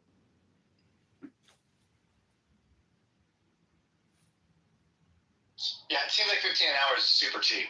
And so if he produces any results at that price, you're going to be good. Hey, I want you to know tomorrow at 12:30 in Dundee, the CRO, the Congressional Republican, is doing a petition drive for me and about 10 other candidates. They can't do you, John, because they're printing walk lists, and it's in Dundee, so it's in the 8th Congressional. But anyway, they're going to have 50 people. So like I'm printing out 50 petitions, for 50 people, 100 petitions, 2 each. So if they each get 20, we'll have 1,000. I don't think they're going to do it, but if they did, we get as many as 1,000. Each person has a walk list to try to get only hard R doors, and to try to get 20 in about 2 hours, because these people don't need to be persuaded. They're already, we know they vote in Republican primaries. We know they're going to sign. It's just a matter of where they answer the door or not. But we also know where they live, because we're literally going to their doors. So we don't even have to have them fill out the address, because we can do that ourselves. So all they have to do is just sign it. It's pretty slick way to do it. Yeah. When I ran for committee person in the 45th Ward, the woman who won, Estella Richards, who's basically appointed, her signatures were perfect, as if they were printed and done and signed all at once. And so I have suspicions, if that's not fraudulent, like outright fraud, because that's not. Yeah. The Democrats, they do this thing called round tabling. it's pretty well known. They sit at a round table and they each forge based on previous filings. And so it's usually not a copy of their original, but they forge these things like crazy. And Max, when he ran, now 4 years ago, when he ran and he was the nominee in the 9th, we challenged the petition of Ellison, who was previously the nominee, and we got him off the ballot because they were forged signatures and people who signed it didn't live in the district and he didn't meet the threshold. He was yelling and screaming and threatened to sue us. But meanwhile, Max was the nominee and didn't have to have a primary because we challenged his petitions. It is amazing, but the hard work of getting the signatures guarantees you, the opportunity to actually win, because people will go against the pre-existing individuals, especially like, Steele, the commissioner who got pulled over for the DUI and told the Chinese cop he's got a little wanker. They can't win if somebody presents themselves.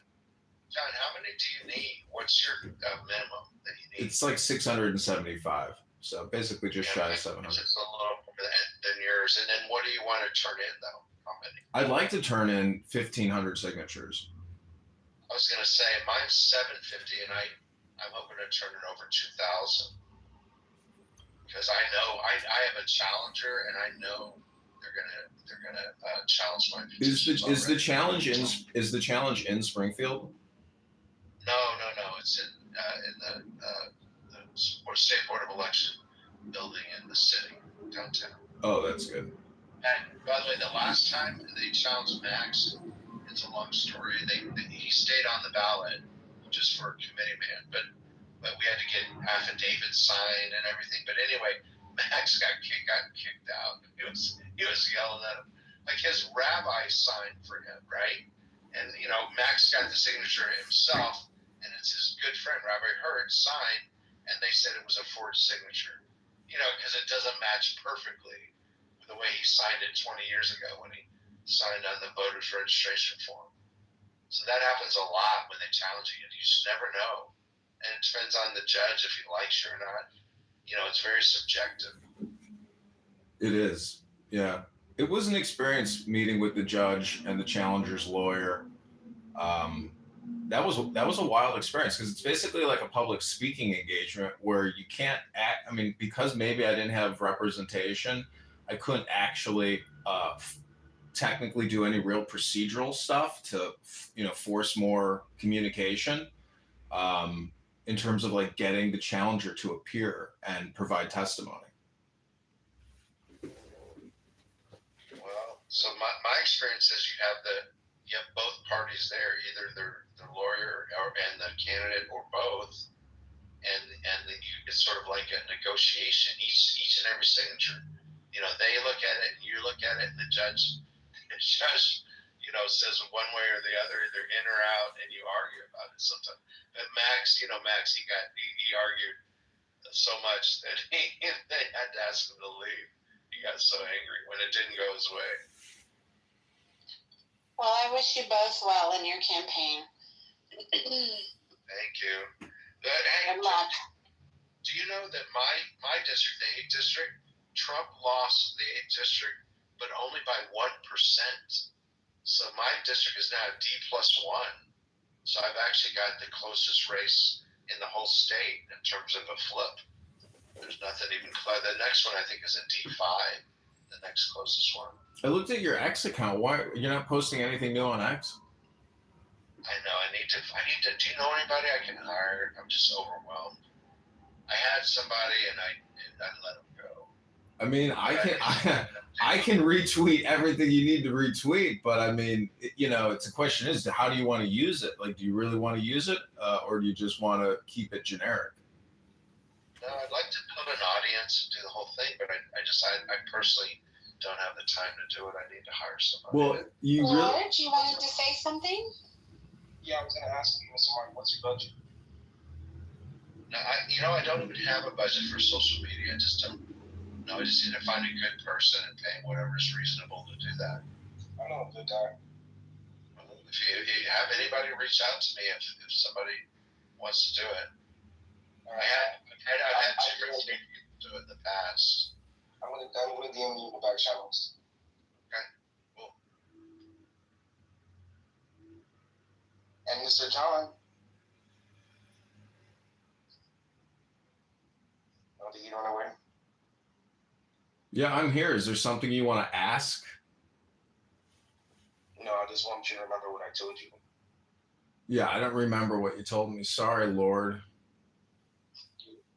You're a bitch. Oh, please illuminate us as to why I'm considered a bitch by you. Because you're running for Congress. Yeah. You're online sounding like a grown bitch. Oh, I remember now. Okay, I won't forget, Lord. Thanks, Lord. I guess I'm a bitch. Oh, no, y'all. Mike. Everybody has an opinion. That was the most civilized personal attack I've heard on Clubhouse in several days. We did it right.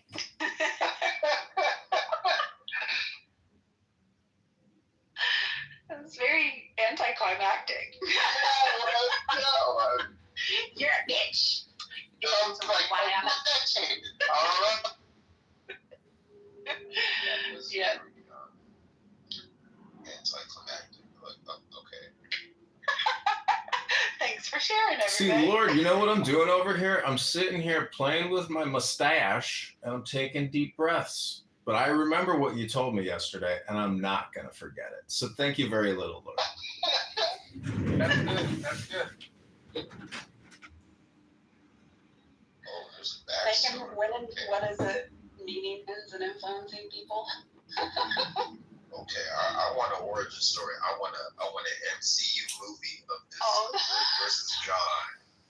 I want an MCU villain Iron Man versus Thanos right now. I want something.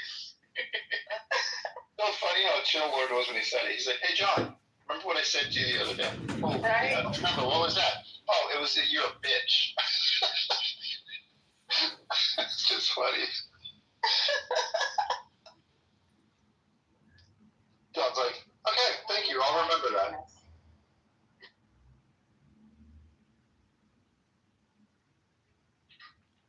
So, Mark, I just want to say something to Mark. Mike here is a campaign contributor to the campaign to elect the candidate, Congressman John Kitover. So we've raised $610 off of Clubhouse. And out of that $610, I hope Joe shows up. If you're in the audience, Joe, please raise your hand and come on up because this is your onboarding to go get signatures in Rockford tonight. Thanks.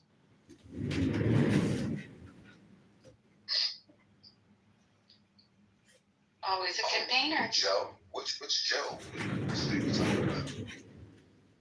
He may or may not be in the room. He's not texting me back, but I'm Mark. Mark, do you think it's ridiculous that I'm going to force circulators and petition signer gatherers to come onto Clubhouse to do their onboarding? No, that's a nice one. Why not? It's kind of like a Zoom meeting or something like that. What's the difference? I think that's okay. I was trying to give you a shout out, so down below in the group, sorry. Oh boy. Well, I hope y'all have a happy Friday. Hey, so today I'm making a speed to Barrington. Costs $150 to go. They're sold out, so there'll be a couple hundred people there. But my opponent in the primary speaking. So should I go for the artery or should I be nice? What do you think? Me personally, I'm gonna kill him with kindness, kind of girl. Yeah, be a gentleman and be a bigger gentleman than the other gentleman, and you will win. Kindness, yeah, kill them with kindness and be a real gentleman, real classy. Let me tell you what I know about it. Jennifer Davis. Anyway, she's got 10 kids, okay, and 3 of her kids are adopted, and 1 of her kids she put up for adoption. You know, she gave away for adoption. Like, she just seems a little bit whack. Is that whack? Am I wrong to think that's a little strange? What do you think of that? I think that particularly from a female standpoint, a lot of women are going to look at you in a very poor light if you try to weaponize a personal situation that we don't know the circumstances to. Yeah, no, I didn't attack her at all. I'm just curious what you guys think of that. And then the other thing is, one of her 10 kids is a girl named Pearl Davis. She's kind of famous. She's on, she has over 1 million followers on Twitter and stuff, and she's partners with Nick Fuentes, for example. He's sort of a pro-Hitler. I follow her. I'm sorry. You know her, Pearl? Yeah, I follow her. I've been following her for a while. Wait. So I'm not running against her. I'm running against her mother. No way. Yeah. No. You see how his sound just stopped working real good. No, keep on talking about her. No, get your audio up. No, well, I'm trying to. What do you? So, can I attack her? No, go and get your audio up because your audio is starting. Well, I'm in a restaurant. I don't know what. Yes, Mark, attack her personally. Take 20 to 1. Yeah. Don't have your audio messing up right now because I just heard that shit. Can I finish? May I finish? I'm sorry, Jim. Sorry. That's okay. I just want to give him some solid advice. Negative press gets 20 impressions to 1 with positive. I ran 4 campaigns and won all of them. And focus on the agenda. Run far away from personal attacks. That's just my humble advice. I 100% agree, Joby. That's a very female perspective. And females oftentimes determine elections, y'all.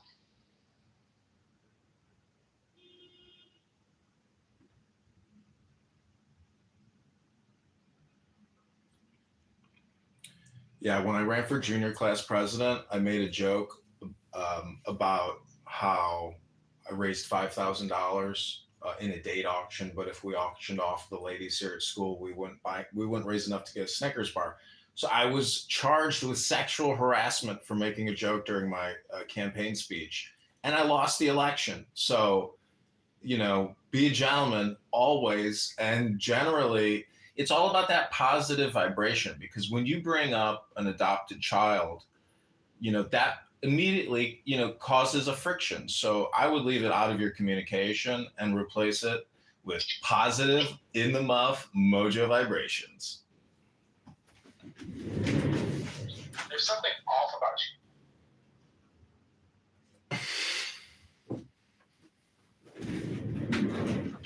You don't like positive vibrations, Mikey? See, you got to understand, if you think there's something off about me, that is merely a projection. You are literally, putting something maybe about yourself onto me. But if you have something specific instead of a generalization about me, feel free to share it in the muff.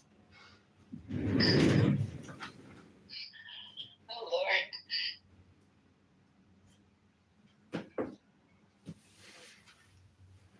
And this event, Marcus, tonight? Yeah, it's at 6:30 in Barrington. I have another event too in Ingrid Road, but anyway, so I'll be at both.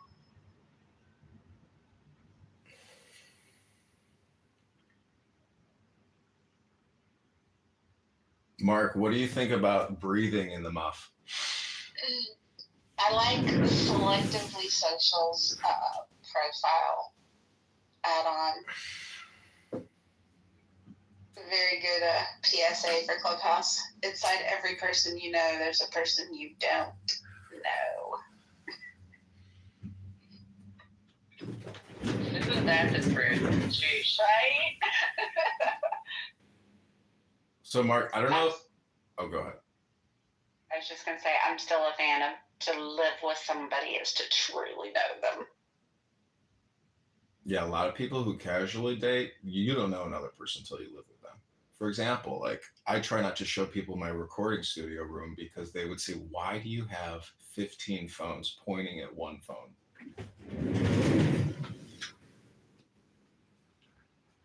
Yeah, they would think you were creepy, John. Okay, they think you were a creep and would probably run out the door. Wait, John, how do you explain to people when they ask you about that? Like, isn't there a way to maybe someday monetize all that content that you're recording, or what do you do with that? Well, there's about 20,000 videos on YouTube now, and 20,000 videos on Instagram, and about 100,000 X posts. So if you sign up for Premium X, your account gets monetized. And if you arbitrage the accounts and you buy followers through Google Ads or through X Ads, you can basically rapidly monetize the account. And it's just an arbitrage spread.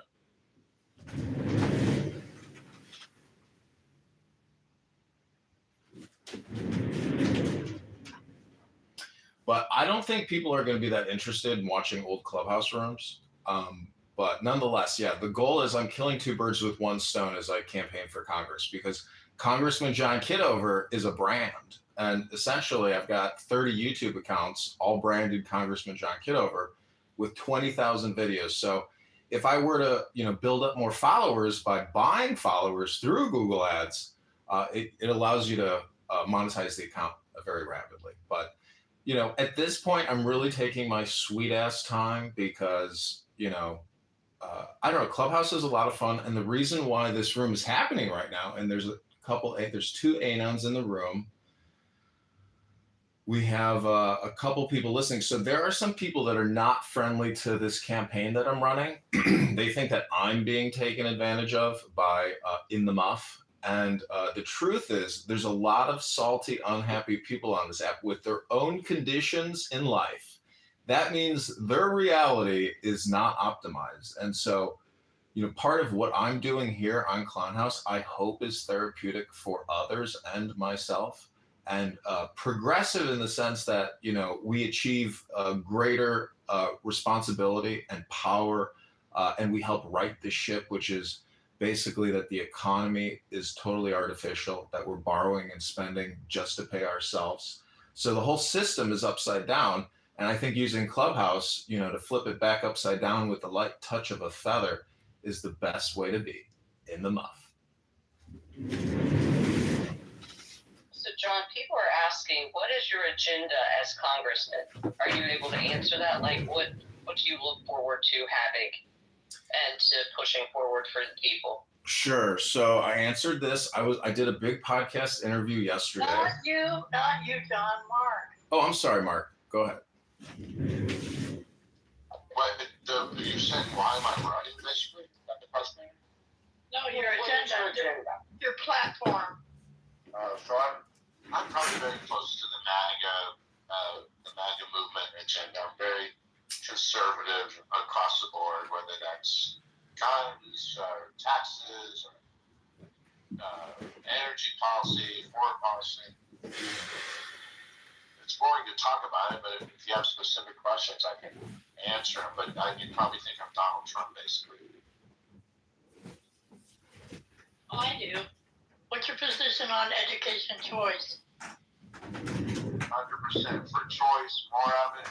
Homeschooling, Catholic schools, religious schools, and try to take the advantage away from there's so much control by the teachers' unions, which, like in this city, in Chicago, we've got, not just Chicago, the state has the worst outcome educationally, like almost in the country. We're like 47th or something out of 50 states, and yet we pay about double per pupil. So all the money is going for pensions and teachers and administration, and nothing is being done to educate the kids. It's very, very bad. And of course, they're trying to take away school choice. As you can hear, I'm very much on the school choice side of things.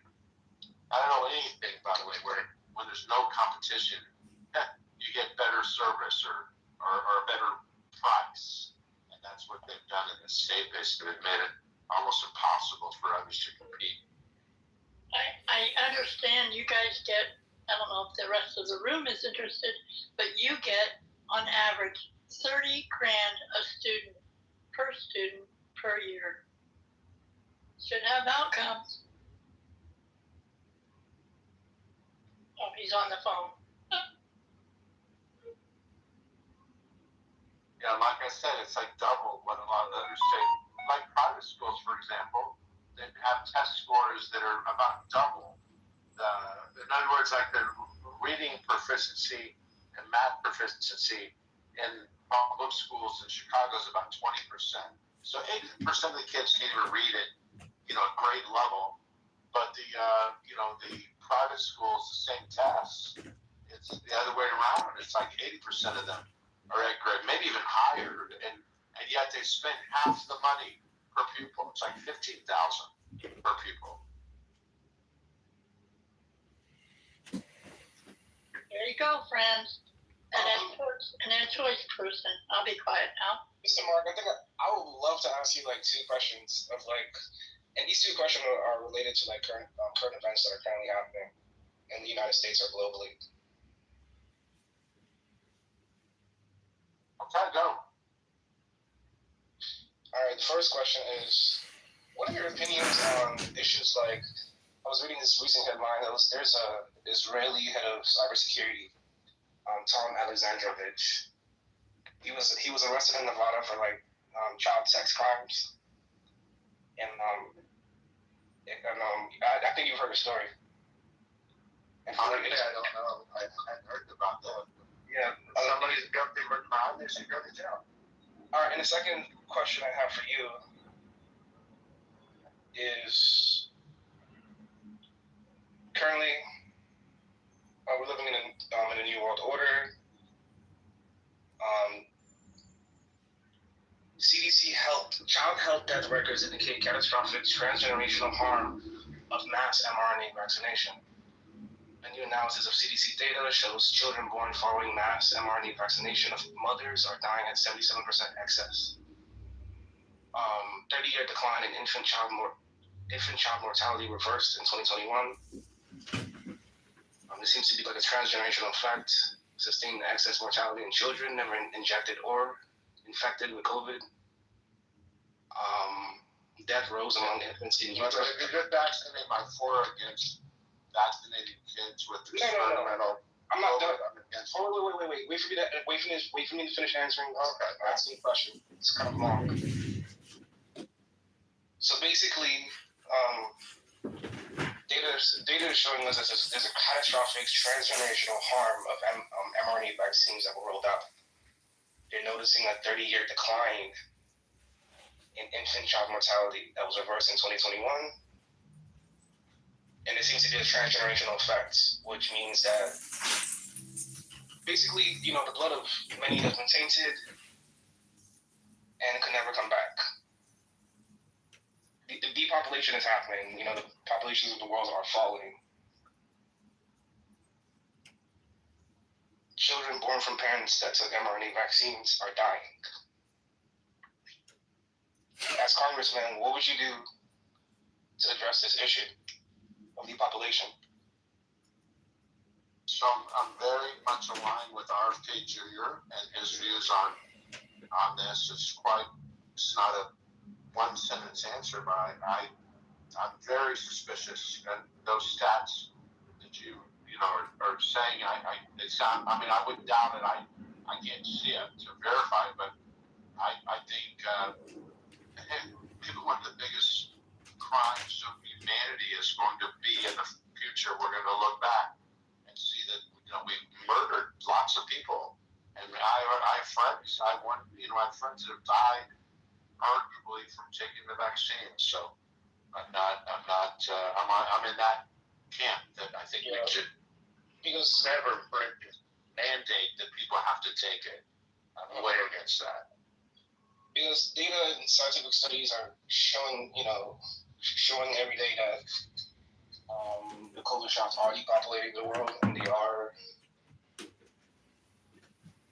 deleting generations.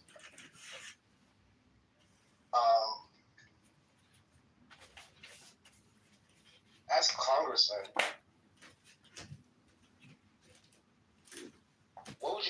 would you ever suggest something like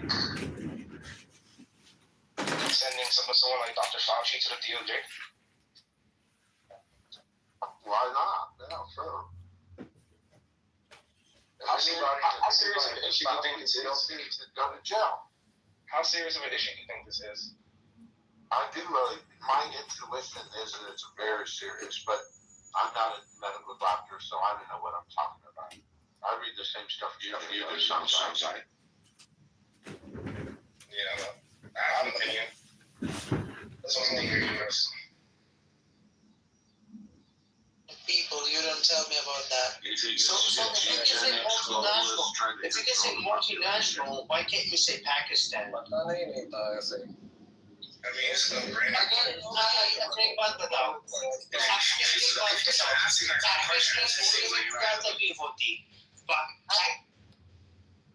Maybe I'm not in the loop. I told you I'm not a doctor. I mean, the White House has came out themselves and wrote reports. Russia has wrote reports about us. Russia said that the United States and DARPA, they blamed them for their creation and release of SARS-CoV-2 years ago.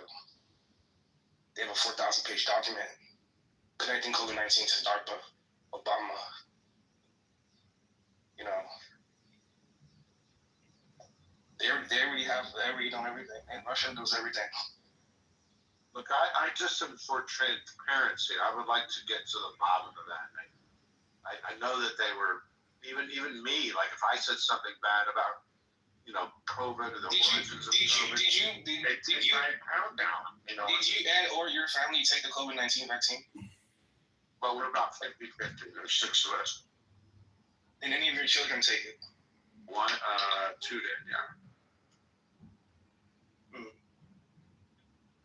I mean, I don't have children. I can make up their minds for them. They're adults. I mean, to be fair, I'd be skeptical of taking Russia's opinion on America. That's probably one of the more problematic countries to take advice from, but just on that one example anyway.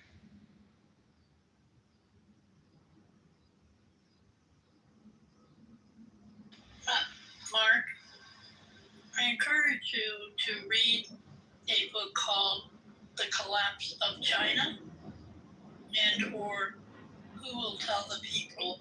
They're both pretty timely. Okay. That's interesting. I'm going to write that down. Thanks.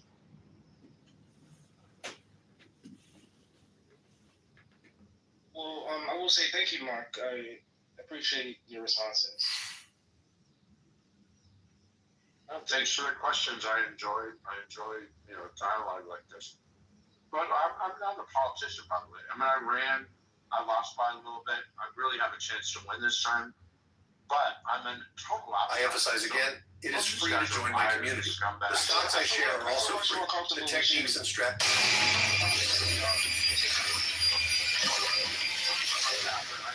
I'm just saying I have to do it once. I ran in November. I lost by a little bit to a guy that the isolation. This is your life. I've seen my share of those souls, brother. I'm beyond your reach, Jim.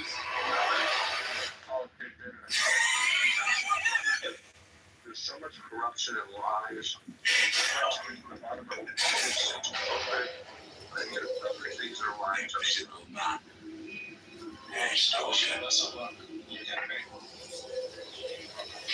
How long was it, brother? When you went limping off into the woods? The girls about 20 years. How did they leave us? Yeah, I mean, we're winding down, so I'm going to shut that down. Yeah, I'm just a great Alright, sounds good. Everybody have a good day. We'll be back. This room will be open tonight. We're going to do some fun stuff tonight, so check in.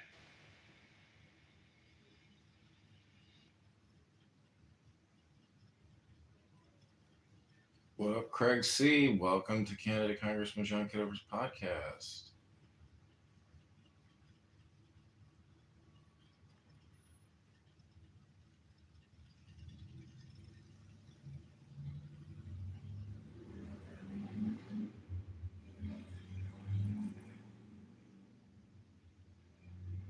Oh, you're fake, Rexy.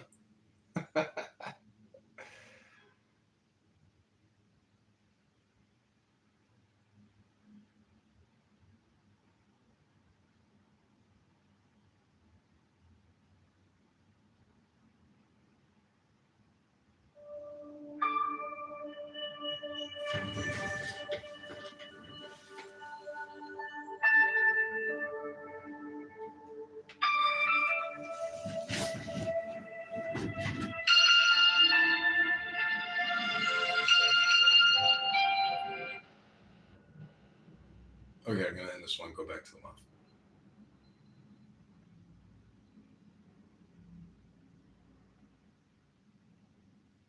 Okay, welcome back to In the Muff.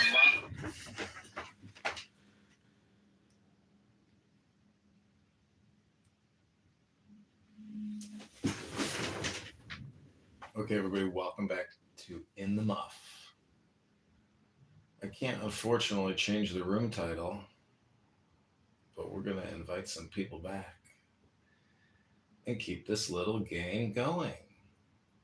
In the Muff with candidate Congressman John Kitover. Marvel, how are you doing this beautiful afternoon? It's now 12:27 p.m. CST. Where are you at, Marvel? Where are you calling in from on this clown house world?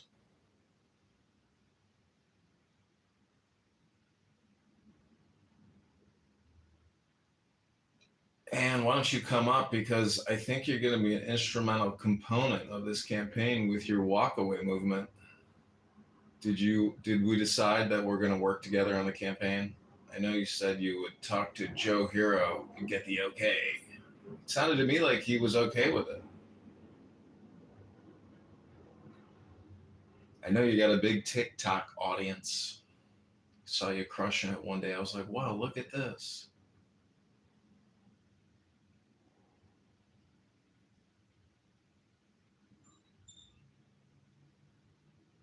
What up, Ali? Hello, guys.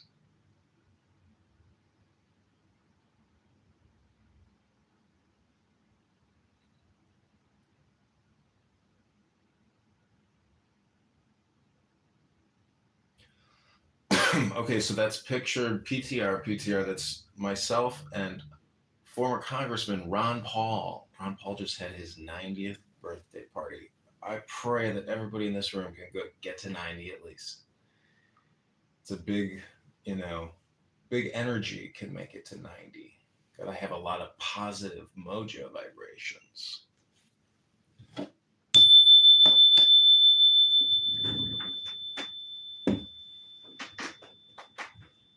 Okay, so I'm going to share with you all some super positive mojo vibrations. It is more blessed to give than to receive. So if you haven't contributed yet to the campaign to elect candidate Congressman John Kitover, click my profile or just click the link in the chat and give, because it's better to give than it is to receive. So remember, give.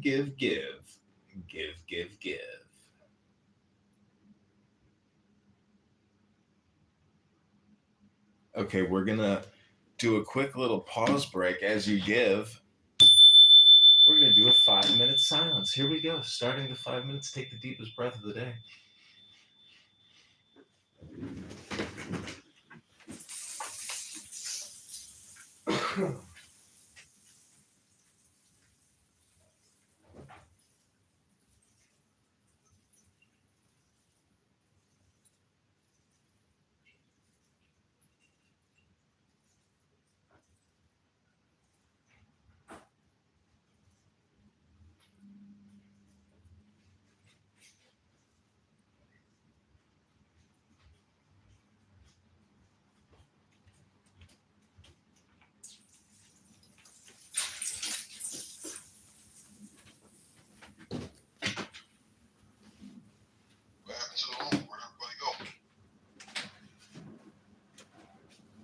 Oh, we're doing a 5-minute period of silence because there's always so much chaos in the muff.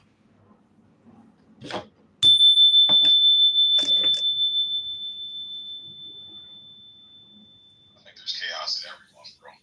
Months just bring chaos. So the Hebrew term is shalom bais, which is peace in the house. So if you want peace in the house, you have to figure out what's the magic word if you want to get more peace in the house.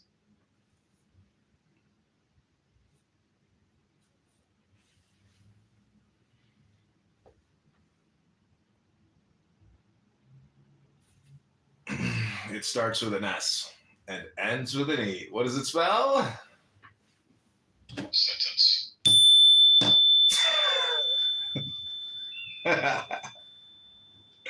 No, it's silence. Oh, okay, yes. You're right.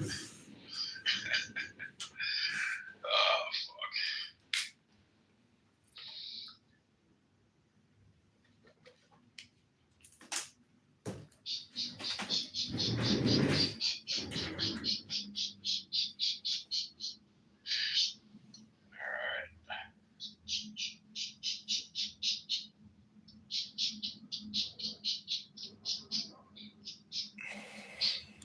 How's your campaign going, John? It's good. I'm trying to get the first onboarding done here on Clubhouse, and but I think we're gonna get the signatures. There's plenty of time to get enough to get on the ballot, and I'm pretty sure enough people are willing to sign where we'll be able to pass the examination and get on the ballot. Okay, all right. On you. Yeah.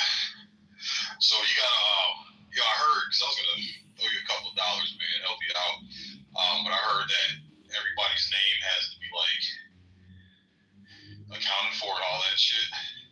Like you have to use your legit name and all that stuff and address for. Yeah, I will know. I will personally know who you are if you donate to me. Okay, well, I'll give somebody else who donated to you the money. I will personally know you. Do anything illegal? No, it's not illegal. There are rules when you donate, and the rules are on the donation page. Okay, cool. All right, sounds good. Yeah, I'll just do it that way then. That way. Yeah, you got my respect, man. You got my respect for getting up and taking charge and actually putting rubber on the road, brother. So good luck to you in your campaign, man. I wish you the best. Yeah, thanks. I mean, the big win is just getting on the ballot. That's all it is. If I get on the ballot, that's the win. I probably won't win at the ballot, but the challenge of getting on that ballot, I think it's a healthy and a positive thing to do. Yeah, no, I agree with you, man. I agree with you. You know, it's the more people like you actually, even if you don't see anything fruitful from it, but it opens a lot of people's eyes and hey, they can take action. You know, if they see something in the government they don't like and they want to start a grassroots movement to make some changes locally, I think it's a good lesson that you're providing for people and showing that it can be done. You know, it's not impossible. So, I'm proud of you, man. I wish you the best of luck, brother.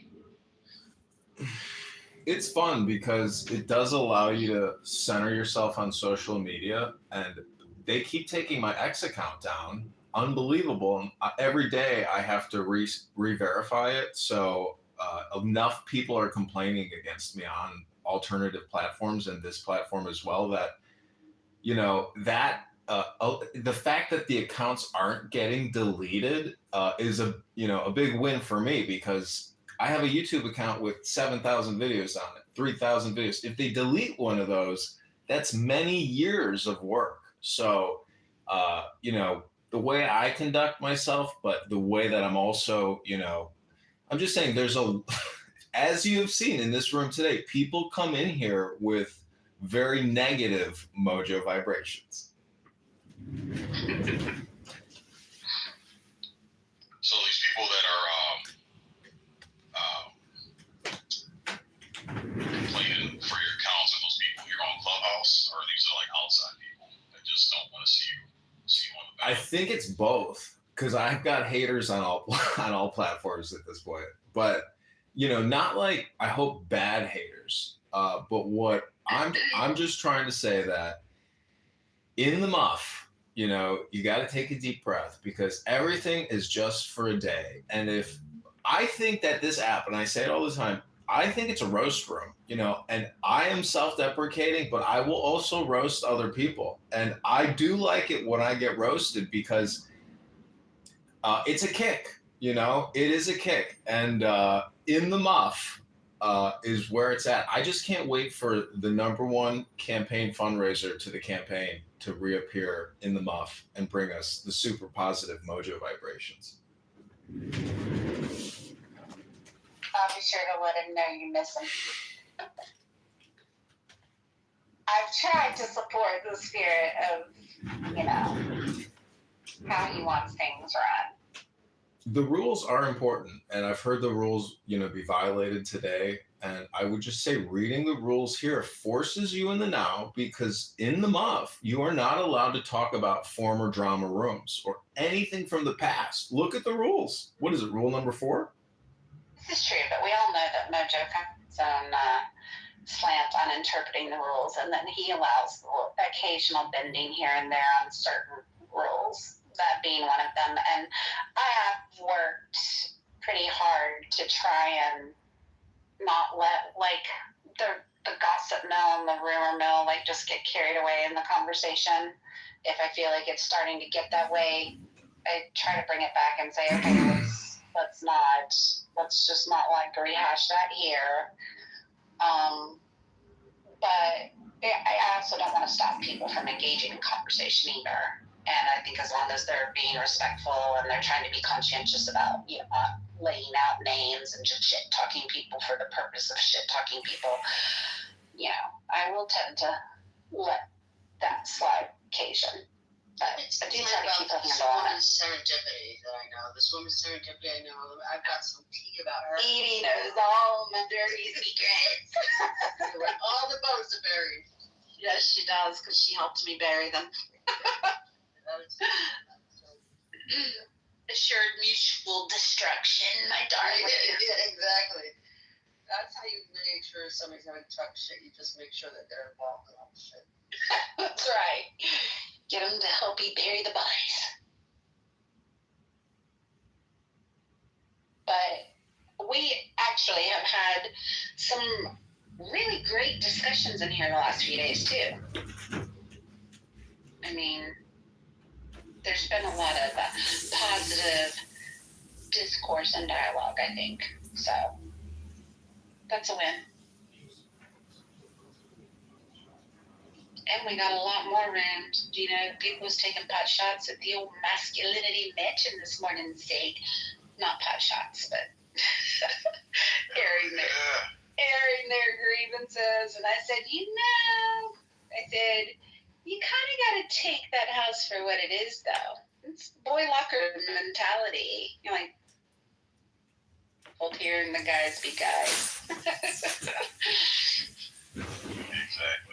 Exactly, man. It's amazing how people get bent out of shape because someone doesn't agree with their opinion, man, or their take on shit, and they take it to heart, man. I'm like, God damn, bro, just don't go. If there's a place where you're gonna hear shit you don't like or doesn't align with your thoughts and ideologies, just don't fucking go. That's right, If I'm in there listening and I hear something that makes me feel compelled to want to jump up on that stage and argue, I'm like, it's time for me to go. I gotta go. I'll see you later, Sig. That's why I love white women. White women don't like to fight hard. It's like, I'll go bake some cookies. I'll go make some brownies. Life is good. It's hyperbolic stuff. I mean, I think you guys are hyperbolic sometimes, and I think that's to get a reaction. And it's like, okay, I got to step out of my feelings on this because this isn't about me. They're engaging, and there's a tactic there, and it is it's a dude space. If there's one place on Clubhouse where I expect men to go and act like men, it's in the masculinity mansion. It's a dude space, and you guys should have that. You guys should absolutely have that. Yeah, I said in the chat earlier that it's about being extreme and hyperbolic so you can move the needle and have some influence on these millennial betas. Zero betas. So you can't get their attention if you're just going to be polite all the time like they demand. You know what I mean? You gotta be hard. And let's face it, I mean, guys don't oftentimes like just polite conversation. I mean, guys, they like to do their guy thing and not be tone policed constantly. I think that's just a good place for a dude to go and not have to worry about tone policing and curtailing his speech, not, offending the feminine sensibilities of the women. I don't know. Well, I like it. It's like you said, if you don't like it, just don't go in there. I don't know why anybody would go in there and then complain about it. Just don't fucking go in there. Like, what? Yeah. Thank you. Yeah. Nobody's forced to go in there. It's not. I don't get that. No, me either. But and you're right, serendipity, 100%. You and Mike are both right. It's a lot of it's hyperbole, and the reason why is to grab people's attention to get them into the conversation. What I found is that it's going to be heated at first because the person's initially offended, and they're clutching their pearls and how dare you, and but once you can cool it down, like you can actually make some really good friends off of some of these contentious conversations. Like, there's one young guy from Detroit named 3Ski. I mean, serendipity, this dude was trying to beat me to fight me. Like, I mean, this motherfucker was pissed at some of the shit that I was saying. But now he comes into the rooms and, he's like, damn, on some of this, gender war shit, he's like, I gotta agree with you, Sid, even though I don't like your ass when it comes to you bragging on black people, but he's like, I have to agree. And now this dude comes in the room and like, we're cool as shit now. You know what I'm saying? Right. So we've actually built the friendship off of the controversy and contention. Same thing with a dude named Reddy Rock. Like, he came in hot as fuck, man. He's like, he doesn't like the way that I go off on black people and black women. But we had our words, and he story about why he thinks the way that he thinks and articulated it very well, and I can understand. But now me and him are cool as shit, So I've noticed some of the best friendships and connections I've made have started off controversial, and you find a common ground. And you're like, okay, it's not as bad as we like to make it out to be. We can actually disagree, but still be cool, Yeah. Well, and like I said, you provide a place that makes it. They don't have to worry about the women and the feelings and the emotions. Like, they can get the egregious aggressive stuff out, and then, like you said, they can get to kind of the heart of the conversation. And just so you know, Sid, Monica and I, we've been battling and kind of brainstorming. We're going to do a kind of a series of rooms in the next week or so on opposition to the gender wars. We want to do a room that focuses on the fatherhood effect and raise up and lift up, men who are good fathers, whether they're in committed married relationships or not, because oftentimes women are referred to as single mothers, but they have a dad that's very involved in helping them raise their children, and it's not really a fair testament to say that, I'm a single parent when you're sharing that responsibility with the fathers. And we want to do some lifting of the women, lifting of the women and Clubhouse up to each other, and also calling women out. I think there's nobody better to call a woman out on certain behaviors than other women. So, we're going to kind of do some oppositional to gender wars rooms and talk about how we balance each other. And we should spend a little less time fighting against each other and a little more time working together, Absolutely. No, I agree. That's a good idea. Well, I'll bring the MM crew in and we'll clutch our pearls and we'll be offended. Okay. You come in and clutch your pearls. That's right. So one How dare you say such? What's the term for the female, the women who hate men? Misandry. Yeah, how dare you be a misandrist? Oh my gosh. That's right. How dare you? Who hurt you? You must hate your father. I want to welcome Derry to the room. I just also want to say it is more blessed to give than to receive. It is more blessed to give than to receive. Click that link above now, and we're at 610. I want to get to $1,000 today. Rabono Shalom. Welcome to In the Muff, Derry. I was like, Betty's not coming off mic. Right. This is just a little aside for a second. When people follow me, usually usually I see if they have mutual friends before I follow. Occasionally, somebody with like a handful of followers, I'm like, let me just give them a chance and follow them back. Almost 100%, 99.9% of the time, I'm going to get some weird fucking DM from them. Do not follow accounts with like 10, 20 friends. You're going to get some weird DM from them. Oh yeah, I got the weirdest DM on Clubhouse ever the other day, y'all. I got a DM from some rando in the queue that said, "Would you mind sending me a picture of your socks?" It's like, what? What? Yeah, no. No. I actually put their chat. I put their chat in my PTR for a hot minute while they were still in the room because I was just like, "Who does this? Who does this?" Your socks, okay. I don't know. That's actually kind of odd. Picture your feet.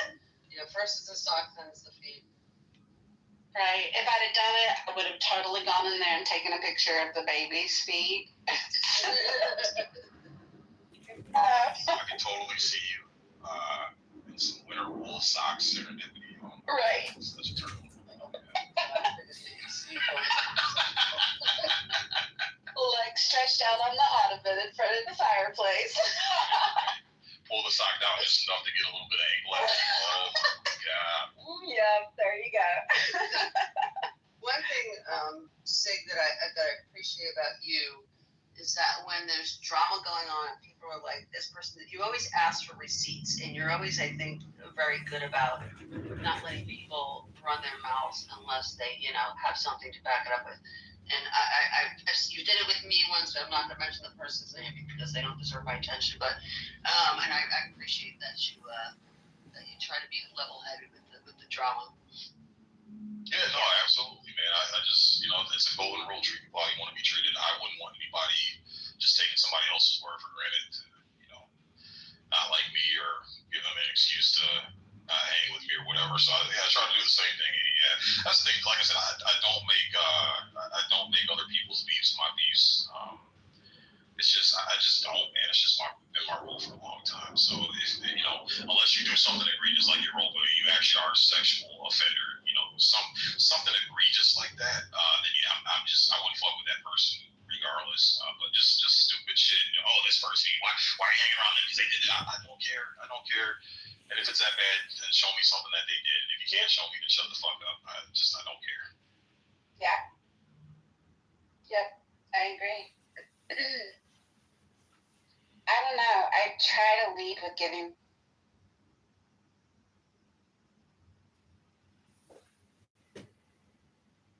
Reasonably decent in most of their perspectives, and then I hear something really, egregious. I want people to lead with giving me the benefit of the doubt, so I'm going to lead with giving them the benefit of the doubt the majority of the time. Yeah, it's so easy for rumors to get started and people to run with them, and the rumors get multiplied into more egregious shit. And I just not a huge fan of destroying people's reputations off of rumors. I've seen people like crash and burn who got rumors spread around them that weren't true and just lost a lot, man. It's just not fair. It's not right. Yeah, no, I agree. And then too, it's like, go ahead, I'm sorry, sir. No, just go ahead. I was going to say too, and it's like you got to give humans room to be humans. We're infallible, dude. We fuck up. I don't like to judge people off of them fucking up because we all do it. Like I do it too. I do dumb shit. I've done a lot of dumb shit, and I'm just so grateful I have people that can look past that. And it's just I just judge people on how they come back from their bad decisions or mistakes. If you own it, you take accountability, you take 100% responsibility for it. Say, yeah, I was wrong, my bad, I'm sorry. That's how I'm gonna make my judgment on the person. But we gotta give each other room to breathe, bro. It's just crazy how we pin each other to this box of perfection. It's just unrealistic, and that destroys more relationships than anything from what I've seen. Yeah, I agree. Because like you said, I'm straight up. I've done things on this app that I'm not proud of. I've screwed up. I've gotten on stage and hollered and screamed and whooped and, acted like a freaking banshee. And we do. We all make mistakes. We all have bad days. And, there is something about being accountable for it and letting go and moving on. Like, that's one of the big lessons that I learned here is letting go. I've had a couple of long-standing arguments and stuff with people, and you know what? I'm over it. Like, I'm over it. I don't hold on to much of that stuff. Clubhouse has been good for me in that regard.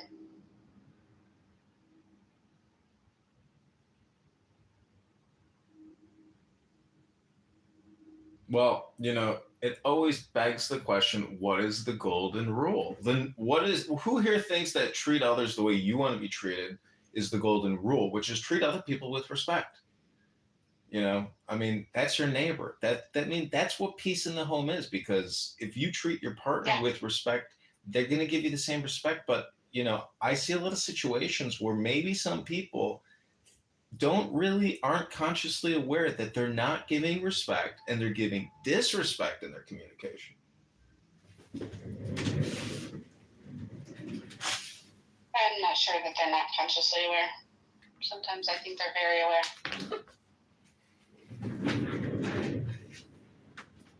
We're going to do a room tonight, y'all, on Karens, Jezebels, and Bethany's. Don't forget the Susan. Well, if they're not giving respect and they're giving disrespect, and you claim that they are aware of what they're doing, where's the accountability then? No same thing. Oh, that's the problem. That's why I think women need to hold women accountable. Hence the Karens, Jezebels, Bethany's of Clubhouse. We don't talk about it. The Scarlets?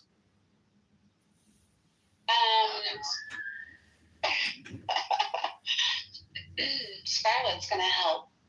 We have an all-star cast, an all-star modcast. I think it's gonna be Scarlett and myself and possibly Edie and MG and Elle. It's gonna be an all-star cast, y'all.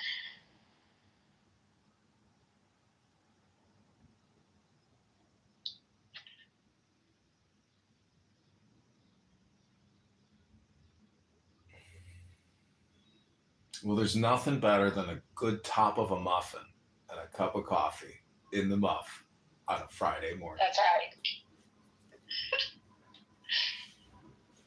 That's right.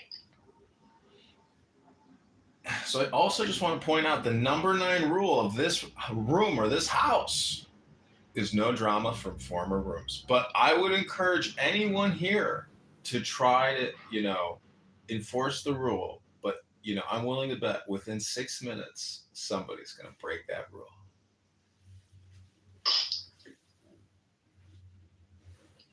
Oh no, this room's kind of winding down, John. You might lose that bit. Oh, well, I could break the rule. Well, there is that. It sounds like you want to. I know. You want to speak of? John, I'll tell you some drama, John. This was a while ago, but Preservation of the Human Race, and you were up there talking, and I said something about, not appreciating the recording. I understand you can do it, Can you, I said, I'm just not going to talk if I think you're in the audience. You're like, you can't stop me. I'm going to find, it was like you're going to find a way. And I just thought it was pretty hilarious. Yeah, It's a force to be reckoned. Yeah, I try not to let any kind of verbal or written attack on me go unanswered. And yesterday I really got into it with somebody on X, and I said, you're insulting my honor and my dignity. And, dignity is an important word because not a lot of people really have meditated on what dignity is, where it comes from, what's the source, or what is your dignity, or what you're willing to sell yourself for. Everyone sells themselves every single day in the workplace. So my question to the room is, what is your dignity? My dignity is, I think, aligns a lot with how I make people feel. I don't want to be that person that makes somebody have a shit day generally. I don't want to be that person that makes somebody even feel unseen. More than what I do, I don't know. I just want to be nice to people. Well, for every action, there is an opposite and equal reaction. King Nav, I'm wondering if I could ask you a question. What's your dignity, King Nav?